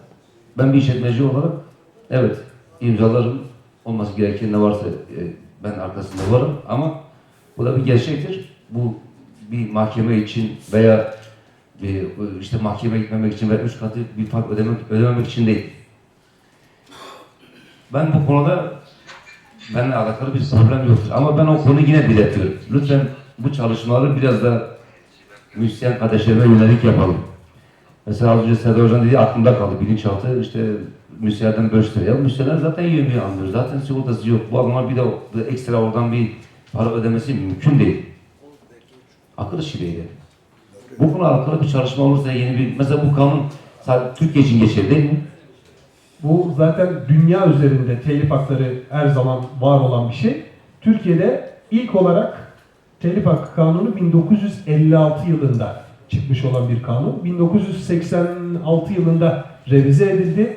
2001 yılında son haline geldi. 2006 yılından beridir de bu lisanslama işlemleri meslek birlikleri tarafından yapılıyor. Siz bir genel sekreter olarak Mardin, Urfa, Diyarbakır vesaire buradan böyle diğer illerimizi tek tek bu şekilde görüşmeler veya vesaire kanuni işlemler devam edecek mi? Zaten devam ediyorum. Kenan Bey. Güney ve Doğu'da düğünlerin biraz yoğun olduğundan dolayı mıdır buraya yapılan baskı? Kenan Bey az önce acaba söyledim, herhalde anlaşılmadı, bir daha söyleyeyim. 2019 yılında aslında karar verildi. Çünkü dendi ki 2006 yılından 2019 yılına kadar Ege, Marmara, İç Anadolu, Akdeniz inanılmaz sayılarda lisans sözleşmeleri yapılıyor. Doğu ve Güneydoğu Anadolu'da neden yapılmıyor? 2019 yılında bunun kararı verildi. Araya pandemi girdi. 2022'de bunun kararı verildi, araya deprem girdi. Kaldı 2026'ya. Ama bunu şöyle düşünmek lazım. Oradaki işletmeler 15-16 yıldır zaten bu bedeli ödüyor. Burası yeni ödemeye başlayacak. Bunu bir kazanç olarak düşünmek lazım. Söylediğiniz diğer hususlar, dediğim gibi bunlar tamamen sanatçının sosyal hakları ile ilgili konular. Biz zaten meslek birlikleri olarak bizim bağlı bulunduğumuz Kültür ve Turizm Bakanlığı'na bu konuda her zaman özellikle MESAM, MSG adına bu talepleri dile getiriyoruz. Sağdan, çünkü biz bu geri dönüşleri alıyoruz. Diyoruz ki ya bir sürü insan kayıt dışı, bir sürü insan sigortası çalışıyor. Bunları mutlaka kayıt altına almak lazım. Biz bununla ilgili İzmir'de bir çalışma başlatılmıştı. Prototip özel bölge olarak. Hani eğer o çalışma başarılı olursa tüm Türkiye geneline yayılacaktı. Az önce Sayın İbrahim Candan'ın söylediği konuya denk gelecek. Kafelere dendi ki sigortasız canlı müzik, işte şarkıyı söyleyen, gitarcı vesaire çalıştırmayacaksın. İnanın işletmeler bunu yapmaya yanaştı. Ancak orada sahneye çıkan arkadaşlarımız arkadan dolaşarak sen o sigorta parasını devlete ödeyeceğine bana öde dedi. Biz bunlarla da karşılaştık. Bu maalesef ve maalesef az önce Sayın İbrahim Can'dan çok güzel söyledi. Dedi ki işte A kişisine talep gidiyor. Çok ünlüdür. O diyor ki ben diyor bu şartları kabul etmem. O çıkmayınca arkadan dolanıp başka birisi çıktığı zaman bu şeye denk geliyor. Ya hani ben sırtımdan vurulmuşum gibi oluyor aslında. Dolayısıyla aslında burada sanatçı arkadaşlarımızın en temelde birbirlerinin haklarını korumak adına bir ağız birliği yapmaları ve bunun olmazsa olmaz olması işte yevmiyeden tutun sigortaya, sigortadan tutun kayıt içi olmaya kadar bunların haklarını zaten kendilerinin en başta savunması lazım. Ama şöyle oluyor, 1000 tane sanatçı arkadaşımız var o bölgede, 1000 tanenin 500 tanesi buna sonuna kadar katılıyor, imza atıyor. Diğer 500 tanesi katılmayınca ve o katılan 500 kişinin bütün işlerini düğün salonlarında, kafelerde, restoranlarda almaya başlayınca işletmeler de diyor ki bana ne kardeşim, bu şekilde benim şartlarımı kabul edenler var. Bu birlik olmak lazım yani, birlik olmak lazım. Birlik olmak için bu işletmelerden alınan ücretlerin, yapılan sözleşmeden sonra alınan ücretlerin bana göre Diyarbakır'daki müzisyenlere paylama yapılması gerekiyor. Ben düşüncem bu aslında. Getirmek istediğim konu bu aslında. Evet. Ben çok iyi anladım. Hani dediğiniz gibi hani o iç işleyişi bizim benim bir düğün salonuna sen sanatçınla bu şekilde anlaşmak zorundasın deme şansım da yok, yetkim de yok. Kanuni olarak böyle bir hakkım da yok. Mümkün değil yani. Bunu söyleyebilecek kurumlar belli. İçişleri Bakanlığı, Çalışma ve Sosyal Güvenlik Bakanlığı. Biz de meslek birlikleri olarak Kültür ve Turizm Bakanlığı'na söylüyoruz. Kültür ve Turizm Bakanlığı da ilgili bakanlıklarla sürekli bu konularda yazışma yapıyor. Ama yine benim dediğim konuya geliyor. Birlik olmak. Birlik olunduğu zaman ancak bazı haklar elde edilebiliyor. Söylediklerinize katılıyorum ama maalesef bizim konumuz değil. Onun dışında Türkiye'nin yine batısıyla alakalı şunu söyleyeyim. Yine internetten de araştırabilirsiniz. İzmir'de şu anda kuaförler ve güzellik salonlarına kadar indirgendi lisanslama işlemleri. Bakın çok ekstrem bir örnekten bahsediyorum. Bir güzellik salonu için müzik olmazsa olmaz bir şey midir? Değildir. Müziği kapatabilir değil mi? Bir düğün salonu kapatamaz ama. Ki onlarda da başladı. Bunu ulusal gazetelerden ya da Google'dan bile yazarsanız görebilirsiniz. Yani sadece Doğu ve Güneydoğu bazında lütfen düşünmeyin. Bu bahsettiğimiz yer İzmir özelinde. Burada bulunan herkes şu an bile yazabilir. Haberi bizzat görecektir. Onu sadece detaylı öğrenmek istiyorum. Tabii ki. Buradan da olabilir. Ya dediniz ya hani sadece Diyarbakır'da mı hani başladınız, başka yerlerde mi? Mesela Yok, Doğu'ya özel demek istedim. Hayır yok. Biz mesela 2 gün önce Urfa'daydık. Aynen böyle bir toplantı yaptık. Basından da görebilirsiniz. Ondan daha önce Mardin Nusaybin'deydik. Daha öncesinde yine Antep. Yani çünkü Batı bittiği için artık hani Batı bitti. Güneydoğu ve Doğu Anadolu bölgesi kaldı. O yüzden şimdi de buradan başladık. Bir de şurada ekstra geçmek istiyorum. Daha önce meslek birlikleri ayrı ayrıydı. Yani mesleki kendi adına başvuruyordu, MÜYAP kendi adına başvuruyordu, MÜYAP'ı. Dolayısıyla hani ayrı ayrı başvurular olduğu için olumlu bir sonuç alınamıyordu. Çünkü düğün salonu işleteniz doğal olarak şunu söylüyordu. Ya kardeşim ben sana veriyorum. Başka biri geliyor ben ona da veriyorum. Hani biz sürekli birilerine verecek miyiz şeklinde.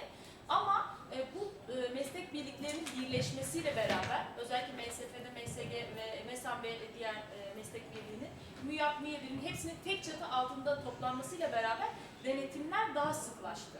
Dolayısıyla artık denetimler daha sıklaştığı için ve tek çatı altında olunduğu için biz de daha güçlü olarak artık sisteme girebiliyoruz. Güçten ziyade aslında birleşim işletme sahiplerimizin menfaatine oldu. Kolaylık oldu. Mesela daha önce bana işletme sahipleri telefon açıyordu. Diyordu ki ya Rüken Hanım, MESAM'a veriyoruz, MSG'ye veriyoruz, MÜYAP'a veriyoruz, MÜYABİR'e veriyoruz. Niye birleşmiyorsunuz? Şimdi biz de buna, Eşber Bey de aslen Diyarbakırlı, ben de aslen Diyarbakırlıyım, hemşerinizim sizin de. Biz de buna ön ayak olarak dedik ki hem bölge halkımızı sıkmayalım, işte 5-6 tane birden meslek birliği gidip rahatsız etmesi. Böyle bir birleşim yaparak hem onları rahatlatalım hem de bizimle en erken uzlaşıyı sağlayan işletme sahiplerine her türlü kolaylığı sağlayalım. Yani amaç bu. Aynen. Şimdi özeti aslında biraz da bu. Buyurun. Vahap Bey buyurun. Özür dilerim. Buyurun. Yok o daha önce söz almıştı, siz ilk kez alacaksınız. Abi ben bir küçük gözüyle yani bu konuya biraz açıklık getireyim. Şimdi bir eserin bir yapılışı var, bir seslendirmesi var, bir aranjesi var. Aramızda yapımcı arkadaşlarımız da var, solist arkadaşlarımız da var, aranjör arkadaşlarımız da var ve düğün salonu sahipleri arkadaşlarımız da var. Şimdi ilk önce bir eserin yapılması için gidip stüdyoda bir 50 bin, 100 bin, sonradan bir klip, sonradan YouTube'a atma, eserin bir yere gelmesi için YouTube'a bir sponsorluk basılıyor, reklam veriliyor. Eser geliyor bir seviyelere kadar. Ondan sonra bizim yani salonlarda, düğün salonlarında olan arkadaşlarımız, mesela bizim aramızda solist arkadaşlarımız da var. Düğünün en başlangıcından başlayayım. Bir düğün başlandığı zaman gelin damat içeri girdikten sonra söyleyeyim. Bir armane grubu girer, oradan playback bir müzik çalınır. O müzik eşliğinde düğün başlar. Oradan bile bir hak doğar. Evet. Ondan sonra orada seslendirilen eserlerin hepsinin bir sahibi vardır. Biri MESAM'a üyedir, biri MESEG'ye üyedir. Hiçbir şey olmasa bile, YouTube'dan bile çalınsa, örnek veriyorum yani, bir Ahmet Kaya, bir Mem Ararat, bir Burhan Toprak, bir Tekin Bozkurt, bir Halim Omeri ve bunların bestecileri de var. Bunların da hakları doğuyor. Aslında şimdi bizim yani hem salon işletmecisi yapan arkadaşlarımız da var, ayrıca solist olan arkadaşlarımız da var. Eserin nasıl meydana geldiğini aslında çok iyi biliyorlar. Ne olduğunu çok iyi biliyorlar. Eser sahibi aklından vazgeçer mi? Geçmez. Yapımcı vazgeçer mi? Geçmez. Solist geçer mi? Bedava düğüne gider mi? Gitmez. Yapımcı bedavadan atar mı? Yani dağılımını yapar mı dijitale? O da yapmaz. Salon sahibi düğünü bedavaya kira verir mi genel damada? Onu da vermez. Aslında sorun burada. Yani bir an önce yani yapılması gereken şeyleri biz devamlı erteledik.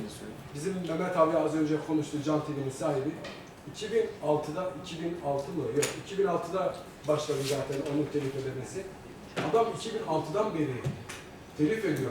Hem MESAM'a, hem MESEG'e, hem MÜYAP'a, hem MÜYABİR'e telif ediyor. Yani yapılması gereken bir şey. Ben bunu yani çok iyi de biliyorum. Bilmeyen arkadaşlara da ben anlatayım, hangi eserleri kullandıklarını söyleyeyim.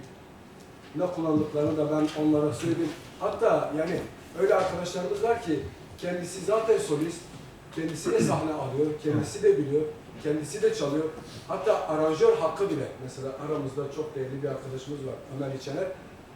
bildiğiniz bütün eserlerin hepsi zaten o fırından çıkıyor. He. Abi hakkından vazgeçiyor musun? Seslendiriyorsun baba. Vazgeçiyor musun? Yok. Ben yapımcı dayanıyorum. Vazgeçiyor muyum? Hayır. Tabii ki. Salon sahibi de bir zahmet yani hani düğünü bedava vermiyorsa yani bir de hani uçuk bir rakam değil. Ya bu bir yasal sorun. Evet, evet. Biz de burada bilgilendirme Vahap Bey söylediklerinizi zaten hani destekler şekilde hem sunumda da vardı. Yani biz tekrar söylüyoruz. Yerli yabancı kullanılabilecek bütün müziklerin bir hakkı var. Bir telif hakkı var. Hani bunun hiçbir işletme diyemez. Ama işte ben şu eseri kullandım da hani Beynel Bilal filmini izlemişsinizdir mutlaka. Sessiz halay diye bir şey vardı. Yani o Telifi olmayan bir şeyden bahsediyorsak sessiz halay. Yani sadece böyle ağızlarıyla insanlar mırıldanacak, bir şekilde sessiz bir şekilde halay çekecekler. Onun dışında her müziğin telif hakkı var. Olmayan bir müzik söz konusu olamaz. Bir kere işin zaten doğasına aittir. Şöyle bu ödemeler nasıl olacak? Yıllık mı oluyor? Minimum nasıl? Maksimum nasıl? Yıllık ödemeler Minimum maksimum bir oranı var mı? takvim yılı bazında ama mesela siz az önce bir şey söylediniz diye onu da detaylandırmak gerekiyor. Siz mesela yeni aldınız işletmeyi. Sizin zaten vergi levhanızın başlangıç tarihi belli. Evet. Dolayısıyla sizin faaliyet tarihinizden itibaren geçerli olacak. Ödemeler konusunda da bizim zaten Ruken Hanım yetkili ama o konuda biz bütün yetkimizi bu bölge üzerinde kullanmak istiyoruz. Ödemeler konusunda yapılabilecek ne varsa ekseriyetle uygulamak istiyoruz biz bu bölgeye. Ancak bunun yegane tek bir tane şartı var. Eğer işletme bizi hukuk yoluna zorlamazsa, eğer işletme dava süreci öncesinde bizimle anlaşma sağlarsa, zaten hani dava süreci başladığı anda bu indirimler vesaireler bunların hepsi otomatikman başa çıkıyor. Özür diliyorum. O detayı ben anladım ama şu an muhakkak bir oran belirlenmiştir yani minimum maksimum. Tabii ki. Onu öğrenebilir miyiz şu an için? İndirim oranları o işletmenin tamamen somut özelliklerine göre değişiyor. Bizim zaten arkadaşlarla... İşte ama minimum maksimum muhakkak vardır işte. Tabii ki var. Şimdi o işletmenin özelliğine göre. Bunu şöyle düşünmek lazım Kenan Bey. Bunu yakın dönemde bir tane ilçemizde bir düğün salonuyla yaptığımız anlaşmada karşımıza çıktı. İşletmedeki bütün düğün salonları 750 metrekare, 500 metrekare. Kendisinin düğün salonu 4500 metrekare. Bizim tabii ki 4500 metrekareye uygulayacağımız indirimle 750 ve 500'e uygulayacağımız indirim aynı olmayacaktır. Bu bir kere işin doğası. Şu an için belli bir rakam var mı? Bunu öğrenmek istiyorum. Şu anda herhangi bir karşılıklı konuşmayla bizim o bölgede arkadaşlarımız zaten lisans sözleşmesi yaparken bizlerden her aşamasından onay alıyorlar. Tamam, bilir kişilerin işi bakacaklar ona göre. Tabii yani mesela arkadaşım sizinle lisans sözleşmesi imzalama yapmaya geldi. Dedi ki işte Kenan Bey'in işletmesi şu kadar metrekare, durumu da budur. Biz de diyoruz ki tamam ona o zaman şu şekilde bir işlem uygulansın. Teşekkür ederim. Ve şu şekilde Kenan Beyciğim şu şekilde işletmenin yaklaşımı çok önemli. Avukat arkadaşlarım için de konuşuyorum. Çünkü biz hani onların yetkilisi olduğumuz için işletme ne kadar iyi niyetle yaklaşırsa biz de o kadar iyi niyetle inisiyatifimizi kullanacağız. Aynen öyle. İşin özeti bu. Şimdi bugünkü toplantıya katıldığınız için çok teşekkür ederiz. Ben öncelikle her şeyden önce bize bu toplantı olanağını sağlayan, salonunu kullandıran Diyarbakır Ticaret ve Sanayi Odası'na, Yönetim Kurulu Başkanı Sayın Mehmet Kaya'ya, Genel Sekreter Yardımcısı Sayın Murat Demir'e gösterdikleri ilgiden dolayı sonsuz teşekkür ediyorum. Kendilerine lütfen bir alkışlayalım. Çok sağ olun. Ve tabii ki sizlere de katıldığınız için çok teşekkür ediyorum. Bundan sonraki süreçte Diyarbakır temsilcisi avukat arkadaşlarımız lisans sözleşmeleriyle ilgilenecek. Kendilerine mutlaka ulaşmanız gerekmekte. Lisans sözleşmesini imzalamak için ben teşekkür ediyorum hepinize. Sağ olun.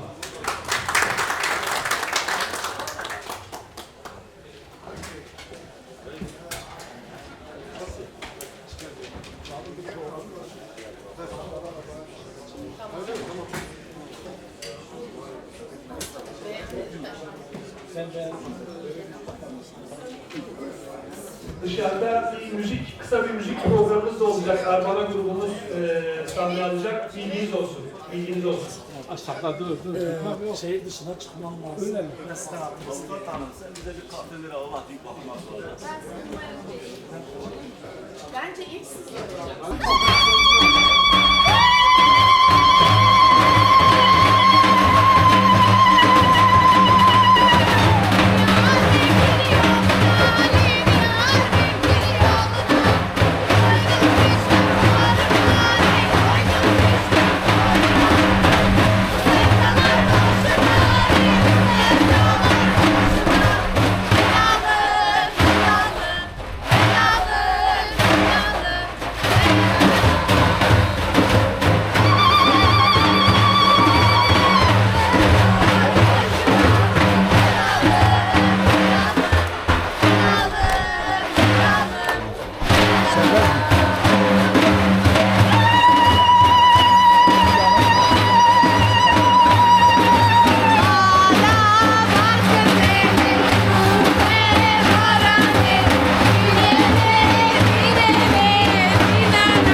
Teşekkür Çok teşekkür ediyoruz. ederiz. Emeğinize sağlık. Emeğinize sağlık. Her şey için. İbrahim'cim çok teşekkürler. İbrahim ya, Harikasın. İbrahim. Hep ilklerini var. Sizler de telif hakkı alacak mısınız? Abi telif hakkı istiyor. Tabii. Sen haklısın. Ama şimdi onların da müzik. Ben kabul ediyorum. İbrahim'le Bir resim şöyle burada resim çektirmek istiyorum. Olur. Tamam. Arkadaşlar Tabii. içeri taraf. İçeride mi yapalım? Ha burada yan taraf olabilir. Kabul ediyorum. İyiçan gel. Tamam. Telif hakkı istiyor. Kim istiyor? Erban'a ver.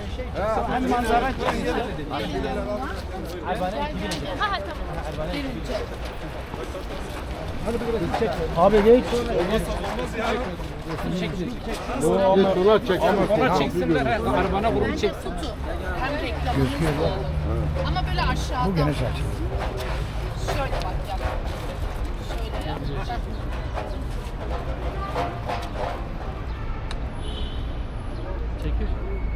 Çekiyor şu an. Tamam mı Hakim Bey? Dur. Sen niye gelmedin? Sen de gel, sen de gel. Gel sen de gel. Sen de gel Olur sola. mu? Buraya Ekin abi evet. Gel. Niye Tekin abi gelmiyor? Tamam. Teşekkürler. Çok teşekkür ederiz. Hasan gel. Gençler. Hakim abi bir dakika. Evet. Evet ben onu özellikle çekiyorum. Ahmet Spor görünüyor mu? Aynen. Unutma. Bize at başkana atalım ha. Bazı görüntüler yap. Bak al. Bak böyle. Ahmet Spor hepsi var işte.